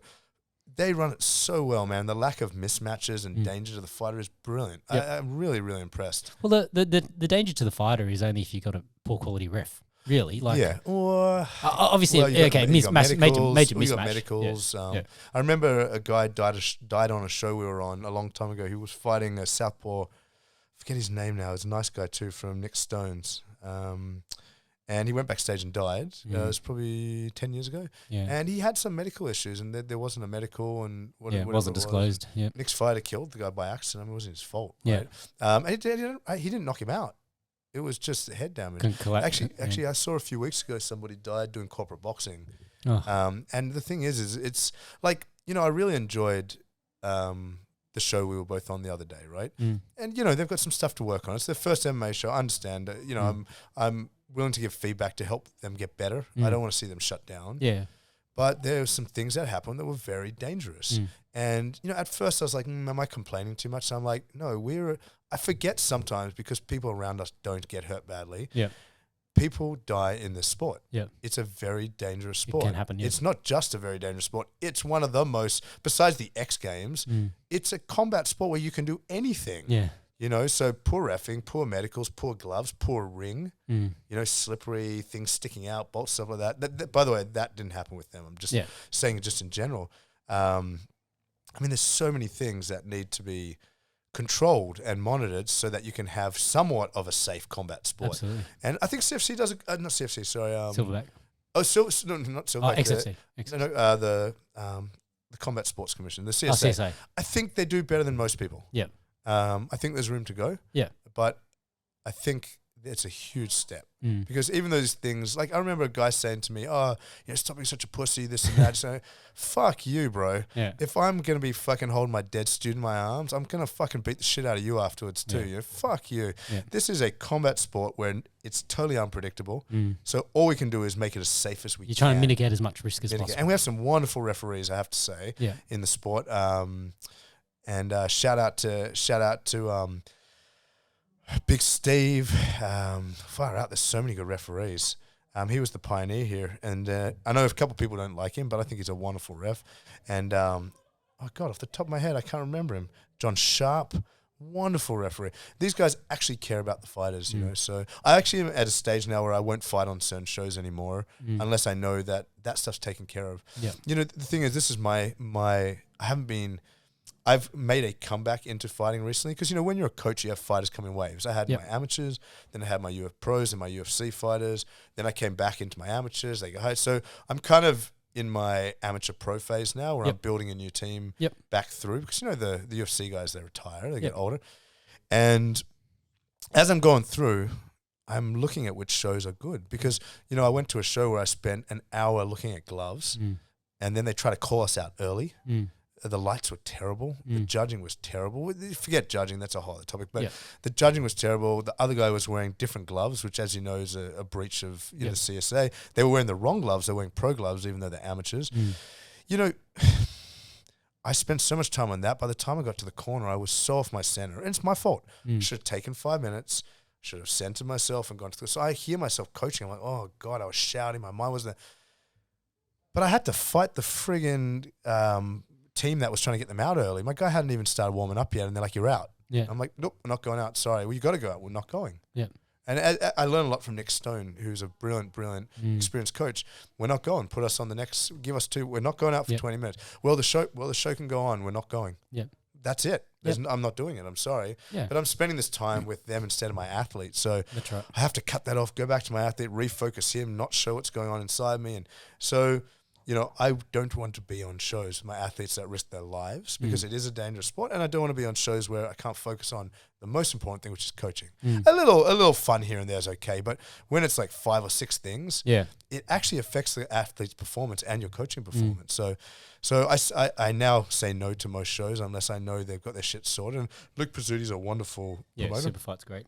Look, he's as good as you get, and that's all I ask for. Yep. You know what I mean? Hex has been good. I hear Eternal's very good. Yep. XFC's very good. Off the top of my head, if I'm missing anyone, I apologize. It's not on purpose. No. Yeah. But I look for shows that take care of their shit so I can take care of my shit. Yeah. And like there's already so much going on that goes into these evenings. Yes. That people don't see. Like I'm fortunate that I've seen it from so many different angles. Always, whether it's commentary or doing stuff behind the scenes, fighting, coaching, cornering, like all those different things. I've sort of been fortunate to be in all those different capacities. And it adds weight to your ability to commentate. Which is great. And so, when I go to these events, I'm always very mindful of looking out for, and even like the shout out to the guys at Combatants who obviously do the live streaming side of it. Oh, yep. And the live streaming is phenomenal. Yeah. I can't believe so good how cool it is. It's so cool. And like, when you look at the setup that Samuel and the boys have and how they organize all these things, like it's amazing to see, how far the sport has come. Like, back when you and I first competed, we're talking about we're on a wrestling mat, like that's basically what we're competing on. Right. Man, I remember, and he's a really unsung promoter, Tama Tahuna, Jamie's brother. He really was central, besides Luke Pizzuti, who was also central to it, to getting MMA in New South Wales going, to providing good quality shows, fair fights, and regularly, right? And Tama's a wonderful promoter. He's actually the kind of promoter, if he tells you someone is good or bad, he's actually telling the truth. Yeah. I know you look at a promoter and you're like, yeah, all right, pull the other one. But with Tama, you know what you're getting. Yeah. And I will say there was this one time, just as a reminder how far we've come, where the Boxing Commission came down and pulled the cage off the platform because they, whatever their motivation, let's not get into it. So people were fighting on a raised platform about 1.5 meters off the ground with no cage around it. So he basically got some of the Penrith rugby players to hold kick shields to stop people falling off the cage. Wow. It was insane. It was hilarious. Crazy. One guy fell off, almost broke his ankle. Tama punched a guy out in a fight, of course, not in a street fight. He was a really good fighter, actually. He was just a little too early to the scene, so I think his brother Jamie came at the right time. Yep. But Tama was a phenomenal fighter. Punched this guy out, and the guy's head fell over the side of the ring. It was ridiculous. Yeah. So even our worst shows have come a long way. Yeah. But again, man, listen, I put my time in. I'm a professional. My fighters are usually professionals. Yep. They're people who've got professional jobs. Yep. Their family don't expect to be burying them. No. Or just at least spending time in a hospital because they were wearing pro gloves instead of amateurs and they weren't ready for it. Yeah. And I expect the promoters to be professional and take themselves seriously. And if I have a bad show, the first thing I'll do is, and I haven't done this yet, and I will, is to give them feedback. Not just to criticize them, to actually give them feedback. Help them get better. Because at the end of the day, if the scene gets better, we've got more opportunity for our athletes. 100%. And you and I, we were talking about this before we actually hit record, is that the level of amateur MMA, it's the level of what it was pro. Yeah. Back in our day, so to speak. Yeah. Like we're talking about guys who we're calling them amateurs, but they're semi-pro, like they're almost pro. Well, I want to put a shout out to Dennis Kelly and Philip down in Melbourne that are putting on their Bushido shows because they're actually hitting that beautiful niche. They're doing the novice. They're doing the C grade, B grade, A grade, right? Which is in Sydney doesn't exist. I will not put a guy in amateur till he's ready to almost go pro now because everybody going in amateurs is basically pro level. So for people that don't understand, so when we talk about A, B, and C grade, so A is basically the same sort of rule set as you see in the UFC, where elbows, knees, all that sort of stuff is all allowed. Rotational finishes for your leg locks and things like that. Knees to the face. Knees to the face. Up kicks. B grade typically means that you can't up kick to the face. And no elbows. No elbows, no knees to the face. You can knee to the face standing. Oh, no, you can't. Yeah. Whoa, hold on. Okay. Well, Queensland, you could. Yes, so that's that really was my interesting. So you're not supposed to be. Okay. But some of that's when you show up on it. We've showed up at a fight night the other day, great fight show too. Yep. And they were like, up kicks rotational and knees to the face illegal for amateur. Yeah. And we were like, okay. Well, we train them, but we didn't expect him. And my opponent, his coach, who's a good friend of mine too, looked at me. He's like, no. So we made an agreement. Okay. And the referee's like, no, we can't enforce that. Yeah. So I was like, well, I guess we're kneeing and heel hooking. So there is some inconsistency among amateurs still, which is a bit dangerous actually. But let's stay on track there. But yeah. Yeah. Well, so for XFC, B grade was basically you can still knee to the face, no elbows, which, when you think about it, you go, what's the difference? Which one's more dangerous? Yeah, I was right. going to say, I'll take an elbow over a knee if I can help. But anyway, look, I'm grateful for the knees because I use them a lot. Yeah, you did. Good fight. And then, but no heel hooks, so you can straight ankle. Which is good, man. You don't want to put a kid out for 6 months, Especially, like I can understand why you wouldn't have that, as, because there are guys that still don't respect the position. Yeah. Right? Like for anyone experienced, as soon as you get into... Especially inverted heel hooks, Jesus, yeah. You end up there, you should be tapping straight away before the thing is, you can get punched and dropped. Yep. And you'll be back training a week later. Yeah. You get heel hooked and blow your knee out. Yep. You're gone for you may never be the same. Yep. You know, so I agree with that. I mean, I think it's kind of silly in a weird way, but like to have punching to the face and not heel hooks, but it makes sense. Yeah. I think it's a decent rule. Yeah, and C grade, I have to shout out Cass because in her fight it was a funny fight because in C grade, you can't punch the head when you're on the ground, no elbows, no knees to the face, and so when Cass got the fight to the ground. There was this point where she was like sort of looking around. She's in full mount, and she's like, "What do? I can't punch her in the face." Yeah. And then Percy and I, one of my other teammates, we were at the back. We were watching it on the live stream because I was 2 fights later, or 3 fights later, or whatever. And we're watching the live stream, and I was like, "Oh, she doesn't know what to do." And then 2 seconds later, she's then punching the other girl in the tit. Yeah. And I was at the back going, "The booby punch, the booby punch, the falcon punch." Yeah, it's a tough one. It's a tough one because in a weird way. I like the rules, but it is a bit weird. Yeah. Especially you have a kickboxer versus a grappler. Yeah. Like everyone's everything, but like an experienced kickboxer, you take them down, you can't do anything to them. It kind of doesn't really put the fear of being taken. When you fight somebody, and this is one thing a lot of strikers don't understand is getting hit standing hurts. Getting trapped against the cage where you're helpless and getting punched 400 times. That gives you nightmares for the next 6 months. Yeah, it's traumatizing. It's traumatizing, man. Yeah. It's violent, and especially when you can't breathe. You can't breathe. You know, if they've got a gift wrap on you and you just you can't do anything. Yeah. It's but that's the if rest you take that out of that, it kind of basically the striker just waits till the end of the round and gets back up and I got taken down. Who cares? Yeah. You know, what are you going to arm lock me and I'll just tap? Yeah. So it's a little bit funny. But you know what? We need a novice. Australia is suffering at the moment, I have to say, particularly New South Wales. The division of pro and novice. Amateur to me is not... It is amateur in a pure sense. We need novice. Yeah. There are some people who offer it. We did the Wacko novice MMA, which we enjoyed. I think their kick light has much to be desired, and I expressed that. It's basically amateur kickboxing. Very reckless, but their MMA is actually fantastic. Our guys and they do pure novice. Yep. Guys had a great time. Yep. But I mean, IMAF is the biggest flop in the history of New South Wales or Australian MMA. The leadership here did nothing with it. We all got excited. There's going to be a novice and amateur and this and that. Nothing happened. Classic story. Just nothing happened. But the thing is, we need it. Sonny Brown is very passionate about it. Yep. And I understand why. I am too. I want a place where I can develop my novice athletes to go to amateur or just to have fun. Yeah. That place does it. Wacko does a great job of that, I have to say. And we participated last time. We'll continue to participate in their novice events. But I mean, it's just I don't know how we're meant to build a sport without a novice thing, you know. So basically, my guys do kickboxing, jiu-jitsu, wrestling, all that sort of stuff, and then they go to eventually they go to amateur when they're ready. Yep. You know, it's a bit of a void. I think it needs to be solved. I hope someone does solve it, and we will support it. Yep. Just like we're supporting Wacko's one, and I hope somebody, the new leadership of the IMMAF, actually takes it on board. Yeah. I mean, it's that expression, if you've got nothing nice to say, don't say it, which is not usually my philosophy, but I don't know the usefulness of it. The point is it's a brilliant idea and a brilliant organization in theory. Like most things, it just chose poor leadership. Yeah, it needs great execution, that's all. It needs good execution, it needs good leadership, and it needs to get going, because otherwise the sport of MMA in this country will never really get to the level it needs to, which is sad, because it's I love jiu-jitsu, I love it. It's my main occupation, it's my main passion, but to me MMA is really what martial arts is about. Yeah, same. And I want my guys to be able to do novice. Yep. You know, just to go on a weekend, train for 2 weeks and go to a novice MMA, gas out, get roughed up, but not get hurt. Yeah. You know? Get the adrenaline going. Yeah. Get the adrenaline, get the experience of that, you know, learn about themselves. Yeah. And I can't do that now unless someone's at least a blue purple belt level in jiu-jitsu. It'd be insane to put anyone in amateur without them being pretty experienced. Yeah. Fair. You agree with that? Yeah, look, I just, as I said, I think the level's gotten so high. And when you look at how promotions are run nowadays, the amateur promotions are run like pro promotions. They're always, 100%. They're generally pro-am cards. It makes money because you don't have to pay the fighters. and that's not a criticism, by the way. No. But I've run shows myself.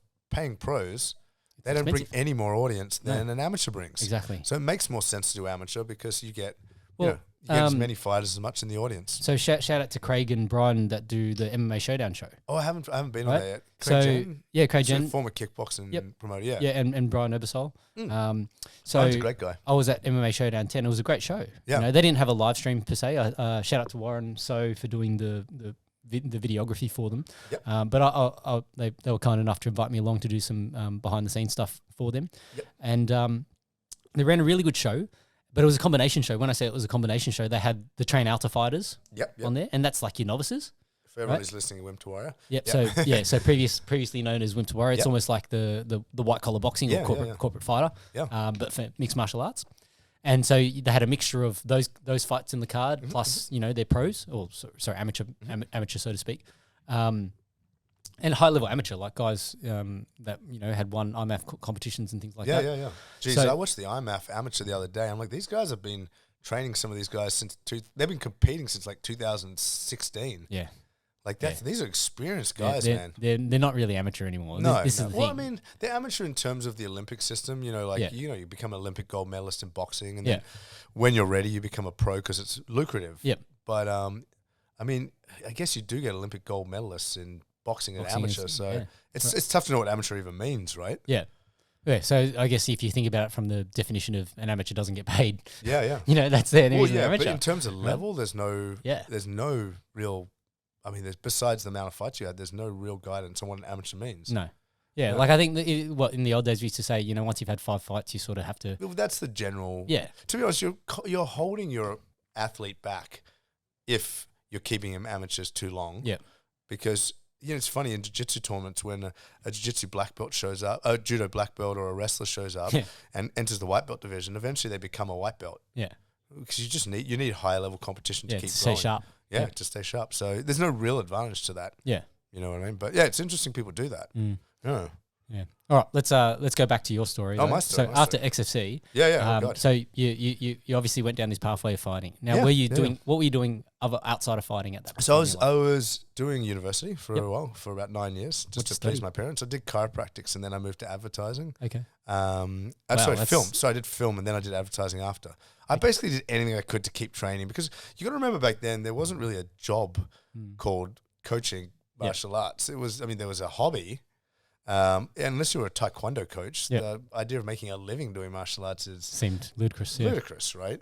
But as I started traveling overseas, I started seeing people doing a little bit better. They're making a living, and they had fight teams, and they had a good school, and so I started seeing it can be done.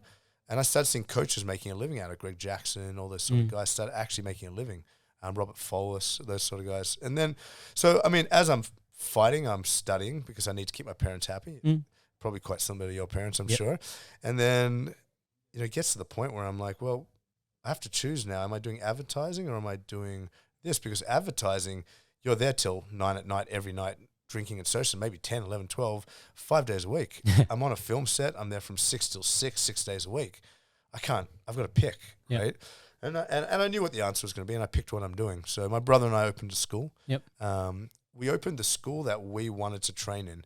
Now, all my coaches were wonderful, Muay Thai, Jiu-Jitsu, etc., but there wasn't any MMA. Probably the only one around the time was Luke Pizzuti doing Lion's Den. So he was the only guy running an actual MMA school. Larry Papadopoulos was sort of doing judo and stuff.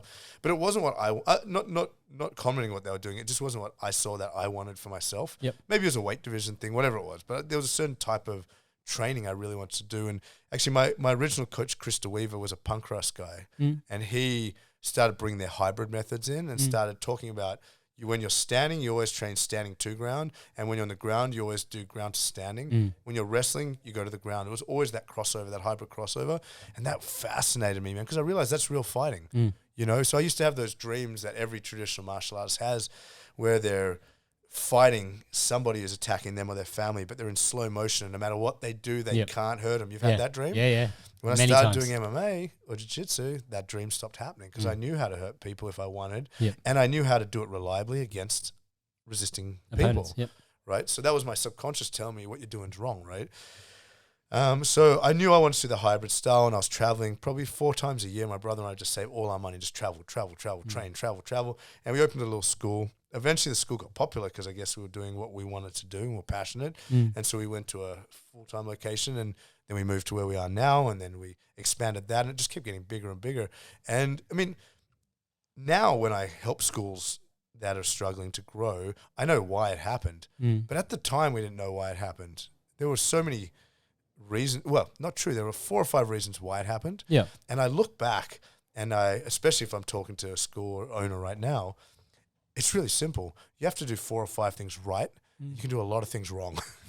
And we're doing a lot of things wrong, you know? Like, when you train for a fight, probably only 50% of what you do is actually helping the fight, but you do the other 50% because you don't know any better. You just think you want to cover all bases. So you just cover all bases, you know? So we developed and it just kept growing and growing. And eventually got to the stage where I'm like, I think I've had enough of competing. Yeah. It's about brown belt level. There wasn't really anyone in my weight division for fighting. There was only like 5 or 6 of us, and we'd all fought each other at that stage. And it was like, well, there's no one else unless I want to take it up a level. Yep. So I decided I'm going to take coaching seriously, you know, and I had a couple of athletes, and we started a little team. Yep. And we kept growing until one day I was like, I think we could do this UFC thing. And we made a run for it. And 2 of the 5 people who started became UFC athletes. Alex Chambers, who was the first female MMA fighter in Australia. And the first female UFC fighter out of Australia, and Richie Walsh, who was, I think, on the 3rd season of The Ultimate Fighter. So, and these are just like, Alex was an astrophysicist, and Richie was doing construction law. These are not people from a tough background. Yeah. And it brings me back to an interesting point you spoke about before, how important it is to have a life outside of fighting. And GSP talks about this, how he can fight because his life outside of fighting is so good. Yeah. He's really invested in his relationships and stuff. Fighting is something he does, and if he wins or loses, he's angry. You know, he's competitive. Yeah. But he's competitive. He doesn't live for it. He's competitive. It's two very different things. It's a practice, but his life outside is great. And Ronda Rousey talked about that, how her mum, after she fought, win or lose, she'd make her babysit the family kids because you've got to be someone outside of fighting, right? Yeah. And I think that's really true. And I look at my fighters, they don't come from these rough backgrounds. In fact, they started training, with Richie particularly, started training 5 years before the UFC. Wow. Which is a very small amount of time. Small amount of time, yeah. But, you know, he's obviously very intelligent. We were lucky to be ahead of the curve because of the amount of travel we were doing, which helps, obviously. And I realized this whole idea of coming from a poor background and needing fighting to save you is actually kind of counterproductive. And I saw a lot of fighters drop out that came here to fight. Yeah. I need to fight. I need to save myself with fighting. Yeah. They burn out, and their motivation's incorrect because fighting is a long journey. You know, to get someone in the UFC is usually about 7 years. You know, and this is one thing a lot of coaches don't realize is to get someone in the UFC, to train them to get in the UFC is not the same as winning in the UFC. A lot of coaches nowadays make the mistake of training people like they're fighting people from the UFC, when in fact there's a very linear and easy way to get from 0 to the UFC. Not easy is the wrong word. It's a lot of commitment, but a very straightforward way. A lot of people are training their fighters to prepare for threats that aren't coming at them. Yeah. When they should just be focusing on the opponent that's in front of them. Good solid shoot boxing, finishing, ground and pound, just, you know, ring control, some really fundamental things. A lot of people are doing everything and really doing nothing, right? So once you hit the UFC, getting in and winning are 2 different things. And Australians often find that out the hard way, including us. So we struggle with that too. The ring is huge in the UFC. It's very different to winning around here where you have a small ring. So around here, a small ring favors a grappler who's going to be able to have good ground and pound and finishing and good shoot boxing. You know, at the end of the day, it's tiny, the rings. You get to the UFC, those rings are fucking enormous, dude. Enormous. And if you have a small fighter like Alex Chambers, who's 52 kilos, it's even bigger. You know, I had Rob Wilkinson in the UFC fighting Israel. He's a big guy. The cage looks small. His head's over the top. Whereas Alex can't even touch the top, you know? So she's like swimming in a giant pool.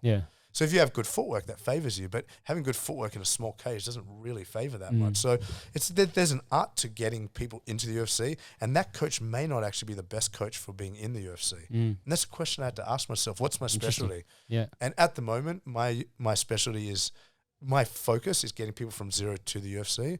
I don't focus on what happens later. I do a little bit. So we have what we call like a C plan. So guys are developing things long term. Put about 20% of our time into that. So that long term they're ready when they hit that level, because you can't just start when you hit the UFC, right?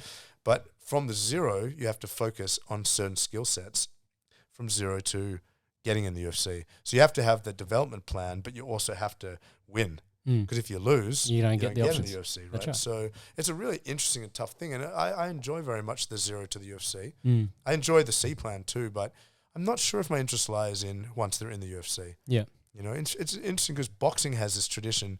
An amateur coach will take you to pro level. Then the amateur coach will find a pro coach who works with the amateur coach to go pro. Okay. Right? Because the pro coach doesn't know the amateur coach. Yep. You know, for example, I remember Robert Whittaker and Henry Perez going to TriStar and they kept Henry in the corner because Faraz doesn't know the first thing about Whittaker. I mean, he's a good coach. He's a good strategist. He doesn't know anything about Whittaker. He doesn't know what happens when he's pushed, when his girlfriend's angry at him, or, you know, when he hasn't eaten properly, and what are the triggers that stop him eating, and how does he deal with stress, and how do you bring him back from a loss, you know, or a lost round. So the idea of bringing someone from amateur to pro and then going to a pro coach, I think is good. It's a really good concept. You know, Scott from Training Grounds had Cameron here, and he brought him from that to the level where Scott said to him, did the right thing and said, Cam, it's time to go to City Kickboxing. And it's not that Scott can't coach him. Scott's a fucking phenomenal martial artist, right? It's just whether or not that's his specialty. And he wants to put the time into that. And so I think a lot of coaches need to ask themselves, what do I do when they hit pro? Am I willing to train a pro? Because pros are a whole different ballgame, man, you know? It's a whole level different intensity. 100%. You're going to spend a lot of your time on those pros, you know? So you have to be able to, one, like them. You know, you have to be able to spend a lot of time with them away from your family and stuff. And you have to be able to deal with the size of the ring in the UFC, et cetera, et cetera. You have to find the right striking and grappling coaches to be around, the right strength and conditioning coaches. Having the wrong one can ruin a fighter's corner, you know? And so you learn these things over time. You don't know them. But as long as you do a couple of things right, you can do a lot of things wrong. And I think that's pretty much my coaching and business philosophy. Because it's you don't know until you know. And even as a young sport, even the top guys, I watch them do stuff backstage, which gave me a lot of confidence. A lot of, I think, the Australians go there thinking we have something less, so we're lesser than. I go backstage, and a lot of the guys, the top guys, I'm watching them, I'm like, holy shit, dude. What are you doing? Yeah.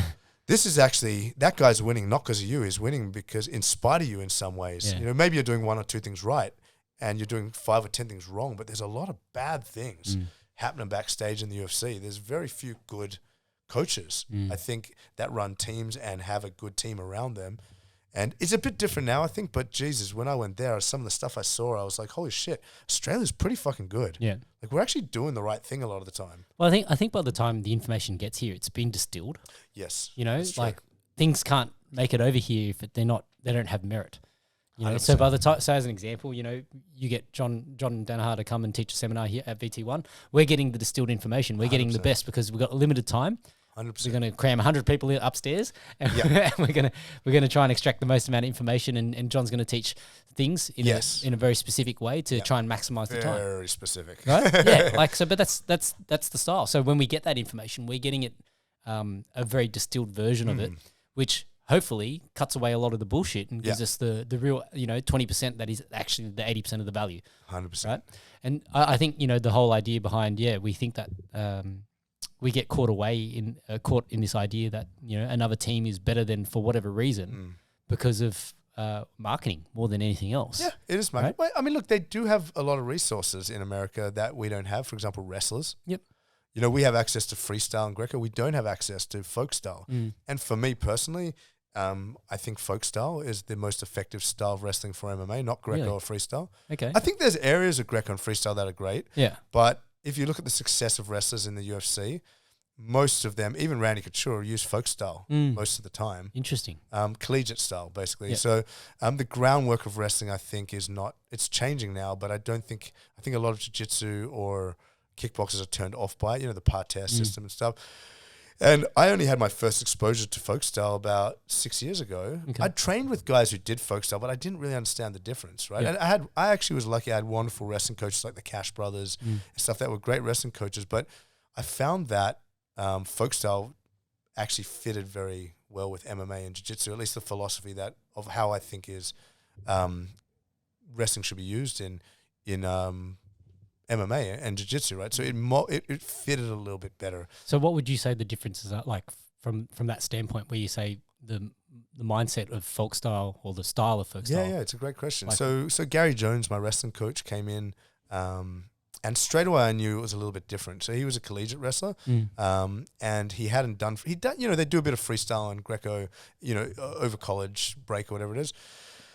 But I was like, this is basic. He was doing butterfly sweeps. There was no belly down stuff. It was all stay in position. And it's funny because I went to a Hickson seminar and I came back and I was like, Hickson's invisible jiu-jitsu philosophy helped me understand why Gary's wrestling was so effective. It was all about position and weight and just so many things, connection.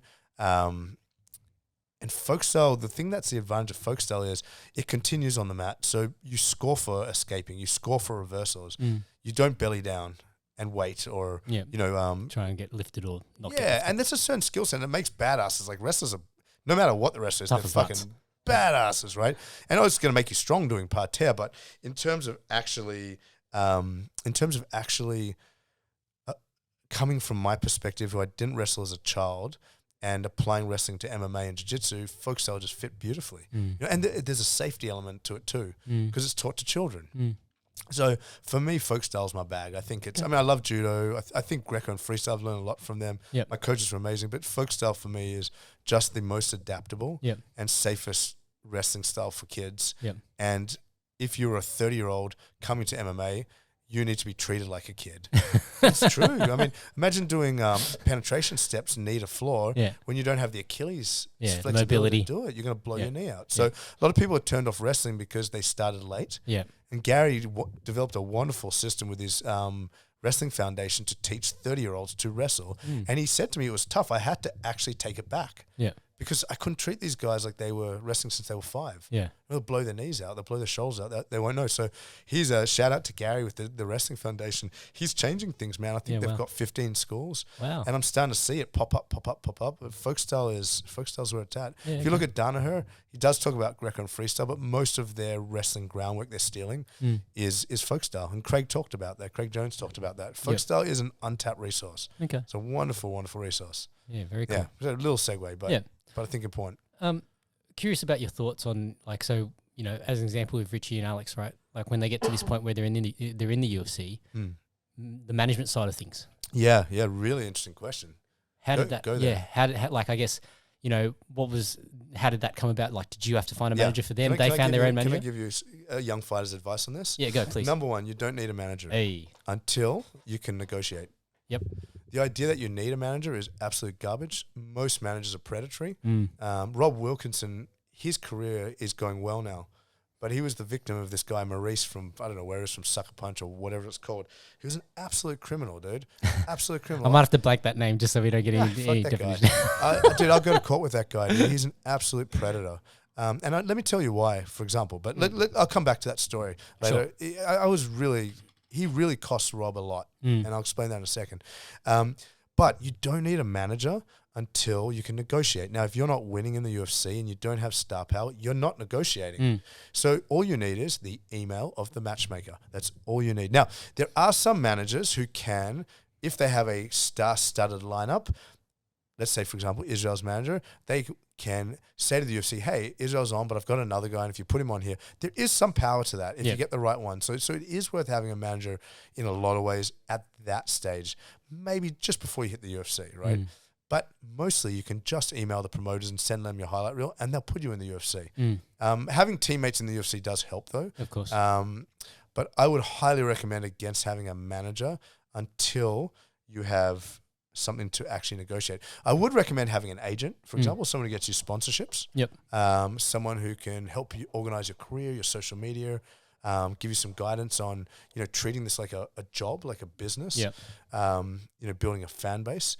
A manager can do that, but one thing you really don't want is your manager getting you fights. Your coach is the one that should be getting you fights. Because they should be picking based on what they think. They should be picking the right fights. Now, the art of getting someone in the UFC is not the art of fighting the best people. Now, I'm going to use Richie Walsh as an example of this. Richie's a phenomenal fighter. He did great at the UFC. I mean, he trained 5-6 years, you know what I mean? And Richie was also someone who had a great life outside. He actually never said to me, I want to be a champ. His goal was to get in the UFC and get some wins. And he achieved it, right? If Richie wanted to be a champ, I think he could have been, but it was never in his goals. His goal was to just get those wins and have an experience of a lifetime that challenges him, and he achieved that, right? But coming back to him, why did I bring this up with management? Because in terms of picking the fights. Yes. So, for example, like Richie coming up, there were fighters he was asked to fight he wasn't ready for. My job is to put that guy through a series of experiences that build him. There's always risk. You have to fight people you can lose to, of course. You can't fight bums because otherwise you hit the UFC and you get bashed, basically. But you have to also know when a fighter is ready. So a good example is Steve Kennedy, right? Steve Kennedy from Perth. He was a phenomenal fighter for a while. He beat one of Richie's training partners, Manny. Manny's a great fighter, beat a bunch of guys. And they wanted Richie to fight him at about fight 6, and Richie wasn't ready for him. And I said no. Eventually, Richie matured to the point where he could fight him, and in Adelaide on the Ronda Rousey card, he fought him and beat the snot out of him. If they'd fought 3 years before, 2 things. One, Richie is smart enough to have maybe found a way to beat him, and I believe he could have. But was it the smart choice? Absolutely not. You know, and so Richie, his one loss came against Robert Whittaker on their second fight, and it was a good fight to choose. Why was it a good fight? Robert didn't have the experience. He came from a coach who I knew well, who I thought we could beat, and we didn't. Robert's a legend, and you know Henry's a good coach, but it was a good choice. Even if we lost. So you can't guarantee a win, right? Richie got knocked out in training, which has never happened. He went for a spinning back kick and ate a head kick at the same time. Fell on his face a week before. Like, Rob probably still would have beat him anyway, but you can see in the fight how gun-shy he is. So things go wrong, right? But Rob was a good choice at the time because he wasn't Robert Whittaker. You know, people criticized why I let Rob Wilkinson fight Israel in the UFC, right? But Rob could have beat Israel.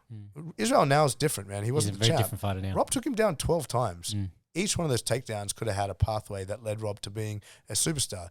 Israel happened to be more game on the day, and he won the fight. But I still think that was a good fight, you know. But the thing is you have to pick fights. You have to pick fights for your fighter that are right for the time they're ready for. And there's a risk, but you have to mitigate that risk as much as you can. So having a manager won't do that. That manager will just get you fights because they want paydays. They want money. Know, at the end of the day. They want their fee. Well, that's what happened with Rob Wilkinson. So Rob has a knee injury, gets offered a UFC fight. He's fresh off a win at a SPU in wherever the hell that is. And he gets this guy, Maurice, because his friends have managers. And I watched it with Richie. Everyone thought they needed managers because their friends had managers, right? And I almost got Richie kicked out of the UFC, and I'll tell you that story in a second. It was about a hair thickness thin. So Rob has a knee injury, and Maurice calls him up and says, "Hey, Rob, I can get you in the UFC. It's in 1.5 weeks in Rotterdam." Rob's like, "I haven't trained for 6 months. I've just had knee surgery." Wow. Maurice goes, "You got to take it." Because Maurice doesn't get paid otherwise, right? Rob takes the fight, does pretty good. I mean, he came to me and said, "I booked," rather than asking me, should he take the fight? And once he said he's booked, I can't tell him it's a bad idea. Yeah, Rob, we're going to win, man. We're going. We're going. We trained him hard. He went put up a good fight. He got knocked out in the end. He just was not ready for that fight. Got knocked out cold. Comes back. You know, about 6 weeks later, I get a call from Rob saying, "Hey, Maurice wants me to fight again." I go, "Oh, who?" He goes, "Well, some guy in the Ultimate Fighter. He's had 7 fights, 7 knockouts." And I'm thinking, Jesus. You just come he's off fresh a knockout. off, and he goes, "It's in 1 week in Canada." Short notice too. And he said, and Maurice's words to this guy are, "Don't worry about it. Dana likes it when you do things like this, and he'll give you more fights. And plus, if you don't fight, you don't get paid." Now, Rob's from a wealthy family. He doesn't need that sort of money, but he needs the validation. He needs to fight. So we say no. Thankfully, he called me before booking, right? So Maurice then proceeds to tell Rob not to train with me. Maurice doesn't know the first thing about me, but he knows I'm preventing him making money. Cool. So I got a real problem with that, dude. I got a real problem with that. Now, I don't know how many people he has on his thing, but that guy is doing the wrong thing by a lot of fighters. Now, is that entire company? I have no idea. I don't think so. And it's a stupid short-term vision for that guy because he's not developing athletes. Rob developed right with still, and look at him now. He's in the finals of the PFL. Right?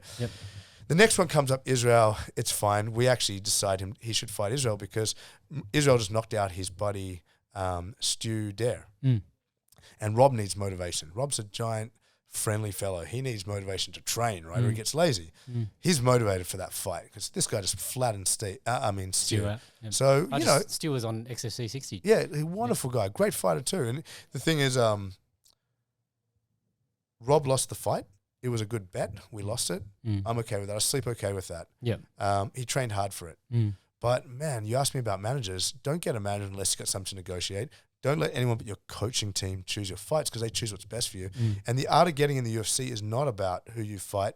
It is about who you fight, but it's about who you fight when. Yeah. And each fight is a lesson for that fighter to grow. Yeah. And hopefully they don't beat them too easily. You learn nothing. Well, that's the thing. I think boxing does it the best. Oh, boxing. When it comes to that. Boxing's way ahead of us in a lot of ways. Boxing fighters, and that's why a lot of boxing, the gyms will actually have their own promotions so that they can build their fighter. 100%. They don't want to put it on so that, like they're getting, first round TKOs and things like that.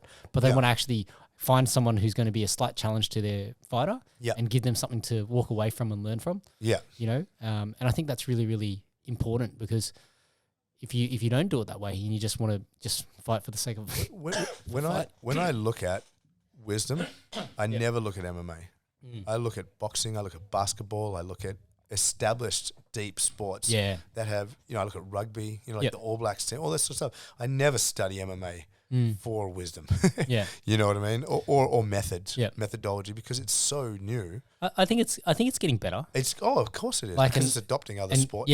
So like coaches like yourself. Performance Institute is helping. The coach for MMA FFT, shout out to Renato, like he does a very good job of that. Like he will look at, so even like for him when he booked that fight for me, it was like, well, this guy's experienced. I don't want to give you someone that you're probably gonna trounce the guy anyway. Yeah. But like, I don't want to give you an easy fight. I want you to have. There's a point there. There's a point there. Right. Yeah. So you gotta balance it out. And like to shout out to Andrew, who I fought. Like I think he's gonna good, dude. He's gonna grow a lot. Gym. Right. He's gonna grow a lot as a result of that. No one got hurt. No. Badly. No. But I mean, like no one got life altering injuries. Yeah. And it built your spirit. Yeah. And I think Kyokushin, whatever your opinion of, is it really understand that higher consciousness through higher contact. And I think, man, both you guys shook hands, good sports. Yeah. You hit each other, but no one got maimed. Yeah. And you're both going to be better fighters and people for it. Yeah, absolutely. Yeah. Even losing, that guy did a good job. Your opponent should hold his head up high. Yeah. It was a good fight. Yeah, absolutely. Well, like we messaged after and I was like, I'm looking forward to see what he does. Like, I hope he sticks with it first of all. And then, maybe if he's a talented kid. He's tall for his weight as well. Very tall. Yeah.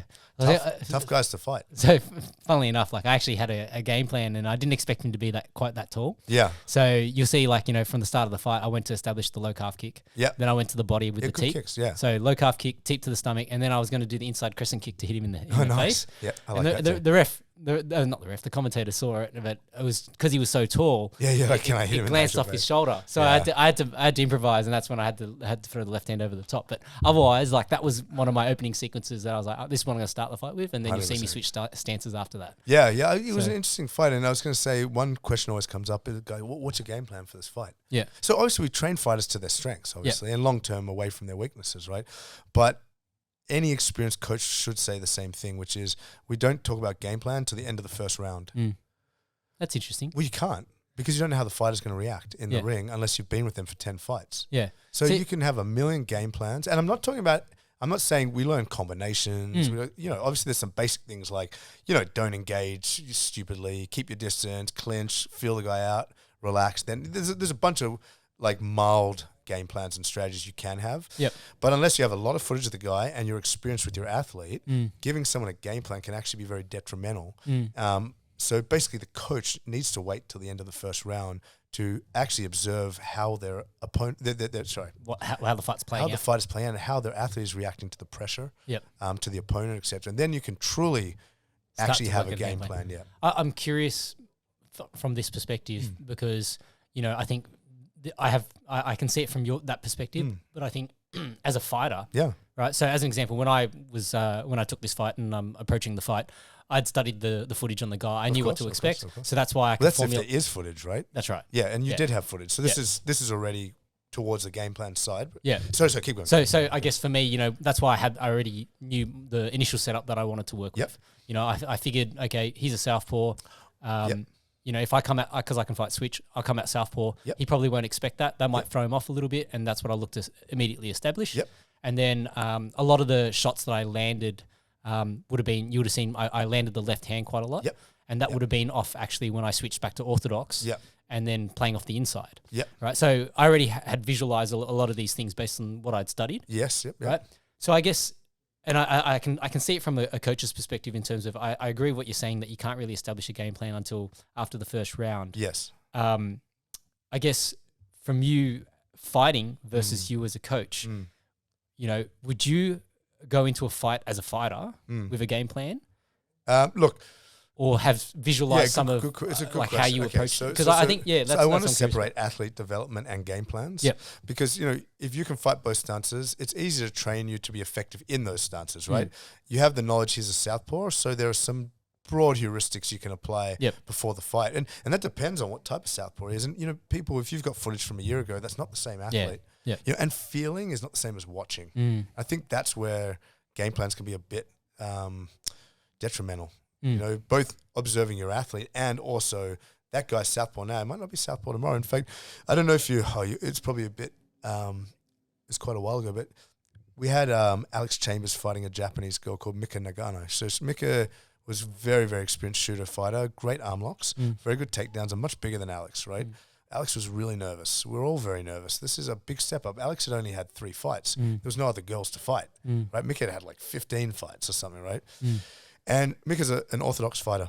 And my brother, who draws his wisdom from Muay Thai, which is an older sport, makes Alex go up as a southpaw. This doesn't always work, but he read the situation and he made Alex stand as a southpaw when they did it. So Mika switched to southpaw. Now, if you know Japanese fighters, most of them are southpaws, same as Thais.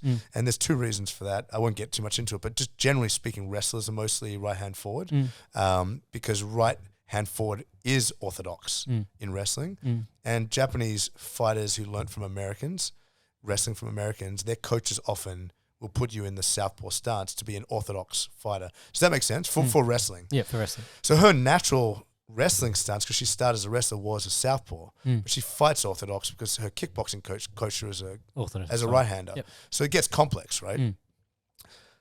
We put her as a southpaw, so Mika's like, oh, cool, bro, I'm going to fight as a southpaw. She fights as a southpaw. Alex comes out fast, and Dylan's recommendation is come out fast. Don't give her a chance to realize you're not southpaw. Alex is standing in the corner, comes out left-hand forward, doesn't give her a chance, goes straight to work on the southpaw game plan. Jab high, cross low leg kick, look down, you know, all the standard sort of stuff, you know, get the hands down. Boom, starts making payoffs. Look down, head kick. Boom, as Mika goes, boom, pays off the leg kick that she looked down on with a head kick, knocks her out. Cool. And we're like, what the fuck? Alex just knocked this girl out, right? So in that sense, it made sense to prepare for that, and we could prepare ahead. That could have gone very, very wrong. And Dylan's experience is what read it. I didn't read it. He read it. And he made her come out. And then I could just call out, boom, punch low, look down, kick down, and it was like watching a robot fight, right? In that like fight in particular. It was like playing Xbox. That is the most in tune I've been in with an athlete ever. It was perfect, and it's like chasing the dragon's tail. You know, it's just you want to try and I want that back. Oh, that's and the you got to be careful with that, because then you start coaching for yourself, which is a whole other discussion, right? But coming back to it, yes, you can prepare for southpaw heuristics. Yes, you know your guy's a switcher. You can prepare him, right? There are some basic ideas like stay out of danger. Don't go straight into brawling unless, you know, you're a better puncher, for example. But coming back to it, you can't really give an effective game plan until the end of the first round because unless you've worked with your athlete for 5 to 10 fights, you don't know them.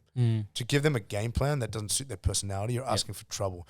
Should you practice game plans in camp? Of course. Right? Drilling and but don't pick one. Until you see what's happening. Once you see what's happening, you can see how they're reacting to each other.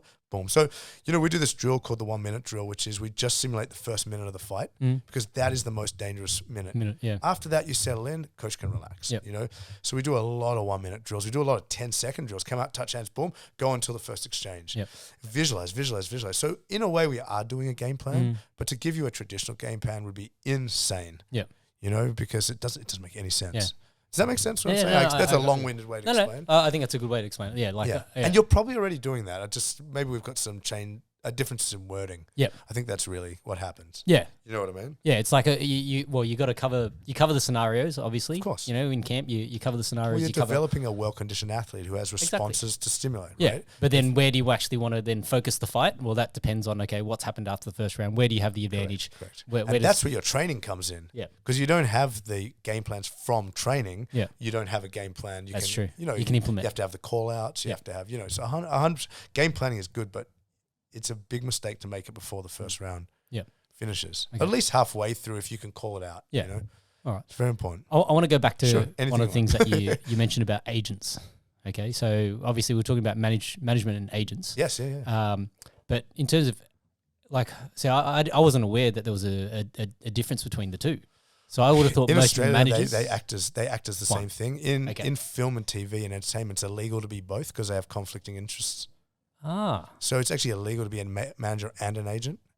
Okay. So there's, and I'd have to, it's been a long time since I looked that up, but it's illegal and you have to actually be one or the other. Wow. MMA is so raw and so predatory. There are some great managers, by the way, with good intentions. Yep. Right. So I don't want to cross that either. Yep. But getting someone into the UFC and staying there are two different things, and managers are particularly uneducated in that, especially in MMA. Mm. You know, the smart ones are, but yeah. So look, I mean, at the end of the day, if you have the UFC's email, you can get into the UFC. It does help to have teammates that are in there. They ask, "Hey, who have you got?" You know. But here's the thing: I tell young fighters about managing and renegotiating and getting in the UFC. If you are good, you'll get in. Mm. It's like, you know, if you've ever looked in the film industry, people, I can't, nepotism, I can't get my ideas anywhere, I don't know anybody. If you have a good idea, people want to make money. They will pay you for your good idea. Yeah. If you're not, usually your idea is not good enough. Yeah. You know, or at least not delivered well. If you're a fighter that isn't showing you're a good fighter, the UFC doesn't want you. Mm. You can talk all you want about struggles and this and that. When you are ready, they will take you because they want good fighters. They want to expand territories. Yeah. To have an Australian champ like Alex Volkanovski means more pay-per-views. Exactly. So there's this really weird misunderstanding. And usually it's fighters telling other fighters bad information because they don't know any better, you know. Yeah. I remember I almost got Richie kicked out of the UFC. Yes, you're going to tell the story. Yeah, so his friends would tease him, you should be asking for more, you should be asking for more. You're not getting enough. The thing is, Richie was going off a win-lose-win situation. And his loss was unfair, whatever reason that is. He actually, I believe, won that fight. But, you know, he got the loss, right? He got the decision loss. It was in Japan. And it went to the decision and he lost the decision. So I didn't really have much bargaining power. Now, if he'd been flattening people, I'd have lots of bargaining power. And it's not his fault. He was just finding tough guys, right? And so his friends were like, ask him to ask for this and ask him to ask. So I called Joe Silver up. Emailed Joe Silver. Look, Richie wants that fight, but he's going to need a little bit more money. You know, he's a popular kid. He's popular in Australia. I know you guys are trying to develop talent. He's willing to commit and he's going to help you guys develop, but he needs more money to be paid. His friends are getting more, et cetera, et cetera. And Joe says, look, thank Richie for being in the UFC. I've got lots of people who want to be in it. We'll see you later. I'm like, what the fuck? So I messaged, Joe, do you mind if I call you? And I called Joe, and he's a very nice guy, very reasonable. He goes, look, we get this all the time. He goes, listen, just tell Richie, keep fighting, keep improving. Once we start seeing that he's exciting and he's winning, we'll give him more money. But at the moment, he doesn't have any cards. Yeah. And he says, we see this every day. He goes, he said to me, I really like Richie. He's got a lot of potential. He's a young dude. He's had tough fights, and I can see he's got it, right? But tell him to be patient. You know, Jake Matthews came out, you know, like a comet. You know, he was a young guy. He's a big guy for 70. He was winning. You know, Mustang wanted him as a sponsor, so he got offered more money straight away. You know, Richie came out. He looked like he was 40 years old. He's winning and losing decisions, even though he's really good. And they're giving him tough fight after tough fight, you know. Yeah. He's fighting like really tough guys. He's only been fighting for 6 fights. They weren't grooming him, you know. And so I almost got him kicked out. And Joe's like, don't worry about it. I'll put him back on. No stress. And that was a huge lesson for me, man. Telling fighters, don't listen to other fighters. They don't know what the fuck they're talking about. Yeah.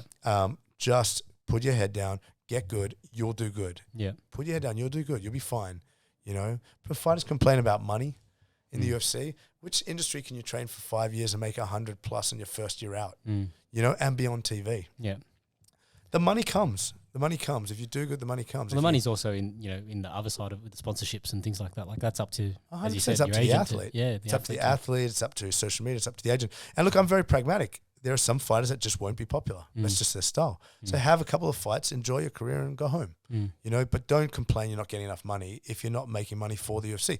Your job is to make money for the UFC. That is your job. And they will pay you if you do that. Do they pay you fairly? Different discussion. Look, it's non-unionized, right? Of course. But I don't see anybody who's exciting complaining about money. You don't see Conor and Khabib complaining about money. They're exciting guys. True. You know, they get paid to be exciting. It's a job. All right. You know what I mean? Let's switch gears one more time. Sure, do whatever you want. Last topic. Yep, go for it. All right, relationships. Oh God. Yeah, I want to talk about or life. In life. So relationships and family. I'm always curious about this, right? You know, for you, I guess, you know, going into your relationship with your wife, was there ever any, I guess, polygamy? No, Just joking. no, not Honey, polygamy. don't kill me. But like, you know, was she ever worried that, oh, what do you do for work? Oh, you're a coach. Her family did. So her family are Vietnamese background, Yeah. and they're Traditional, so to speak. So my mum's, my wife's mum, her dad was a professional boxer in Vietnam. Yep. And he used to travel around, 13 kids, used to travel around on TV, like proper fighter. Yep. We're all proper fighters, but I mean a TV, a minor celebrity. And he used to come back with a broken nose, his eyes. And she was the oldest daughter. So she had naturally had a distaste for fighting. But to make it worse, when all the stuff happened in Vietnam, they were Southern Vietnamese. They put him in an internment camp and he starved to death basically because he was somewhat of a celebrity, and they put the boxers and all the athletes in there. So her idea of fighting is not so positive, right? And a lot of the people in Asian culture who are martial artists are triads. There's a lot of connection to that, as you know. So the first thing they said is, "Oh, look, you shouldn't date that guy. I don't want to date anyone who's in a gang." I'm thinking, yeah, right. The guy, the accountant from the North Shore is in a gang. So they had a little bit of luckily they're lovely people, but there was a bit of resistance to that. And I had girlfriends before that their families didn't like fighting. They didn't understand it. They didn't realize it's a sport. And there were problems. Like I had a girlfriend before my wife whose mum just didn't like me. She never even met me really, but she didn't like me because I wasn't an accountant or a lawyer or a doctor, right? Yep. This is very much mimicked in Jewish community too, don't worry. I remember we were already quite a successful gym, and someone said to me, "When are you getting a real job?" Yeah. I was like, "What are you talking about? I fucking run a big gym." But then I went home. I was like, "Am I doing a real job?" Because I'm a little bit porous. But so coming back, my wife herself didn't mind, but her family had some, preconceptions. But it was fine. There was a lot of travel involved, which I think was quite challenging for her. Yeah. So the problems I had, and she probably had, were more related to two things. One, generally people who are martial artists are late bloomers. My gym wasn't financially successful till at least 10 years into it. I didn't have any mentoring. I didn't know anything about running a business. So, I couldn't buy her the house she wanted. And my success at my gym, both in coaching and in business, has come from reinvestment. My brother and I have spent easily over $500,000 learning and traveling. Easily. I could have put that in a mortgage. We traveled between us over 50 times in the last 10 years to go and get information while my friends bought units. So, my wife had to have a long vision of what it's like to be with a late bloomer, and I'm glad. I love my wife. My kids are wonderful, and she's been my ride or die. And I wouldn't be doing what I'm doing without someone who's so unpretentious and so supportive. I wouldn't be doing what I'm doing, right? But I have to also be fair. After I had kids, I had to take it back. My coaching, I had to choose what I'm doing so I can focus very much on a few things. So I have a small group of fighters. I focus very much on them. I don't try and do more than I can. And so it had to change. I have to be fair to my wife, but it is challenging. It has been challenging. And when I come home, I thank her. And I remember being backstage with Dan Kelly, who I hate. No, Joe. He's a huge inspiration for me. I'd never say that to his face. I like to tease him. But Dan Kelly's a massive inspiration for me and should be for everybody. That guy, 4 Olympics, doesn't get a gold medal, body's broken, comes to MMA, loses, takes on younger fighters. And he was very instrumental in Richie's career, actually, helping him and Jake and the guys get their head around combat sport and telling them to stop complaining. And Dan's someone who did a lot with a little. And I watched him and his relationship with his wife, who's also an Olympic medalist, which also opens room for me to say, hey, your wife won a medal, you didn't. Who's the boss of the house? And the kids tease him. They're like, Dad, who won a medal? His wife's really, really good at judo too, right? And I remember being backstage and he won a fight and he'd lost a bunch. And he's basically said to his wife, this is it. Like, I'm going to quit if I don't win. And he won his fight, and I remember him on the phone. I videoed this. I've got to find this footage. And the first thing he does, he gets backstage, picks up his phone, he calls her, and he goes, thank you. He goes, Maria, I just want to say I'm crying thinking about it because it's such a great moment. He said, Maria, thank you. This is all thanks to you. I love you, and I just want to thank you for it. And that, for me, that's no Hollywood movie can reproduce that for me, and it's just a great moment of inspiration, but also gratitude and realizing fighters are very selfish, And I think I it's don't a mean consciously. selfish endeavor anyway. Like, Anything, yeah. any boy with a dream or girl with a dream has to sacrifice, and you need that person behind you. And I'm very lucky to have my wife behind me, and I've had to be fair. Me too. Shout out honey, to I my love wife. you. And watching Dan, he's nothing without his wife, you Yeah. know. And Richie with his girlfriend Dara had to put up with him. Us traveling overseas all the time, you know. Like, I mean, everybody had to put up with us following the stream. And there are financial rewards, and there is celebrity and financial rewards, and you know all that sort of stuff. But man, you've really got to trust in that person and that vision they have. Yeah. And it wavers in it, and you've got to reinvest. And it's very tough on the partners of people. And you know, I've got a guy who's fighting in a couple of weeks, and his girlfriend came up to me yesterday, and she's a bad motherfucker, man. She's from a third world country. She's seen shit, right? And even then, she gets nervous for her husband who fights. Yep. And he's a good fighter too. And I see she comes up to me, when is he fighting? Should I come? She gets really, really nervous.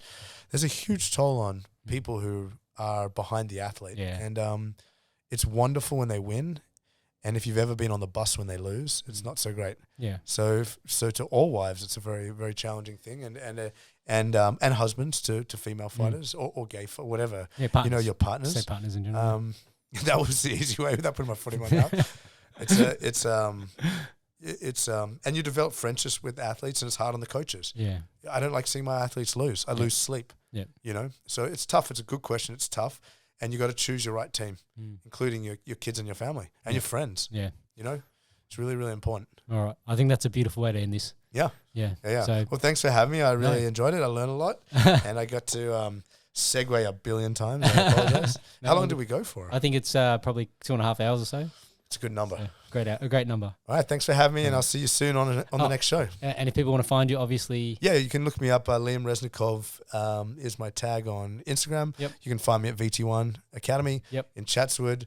And you can see us at Elevate Jiu-Jitsu and Elevate Martial Arts, which is our new team, which we're using to help elevate Jiu-Jitsu and elevate martial arts. Okay. Yeah.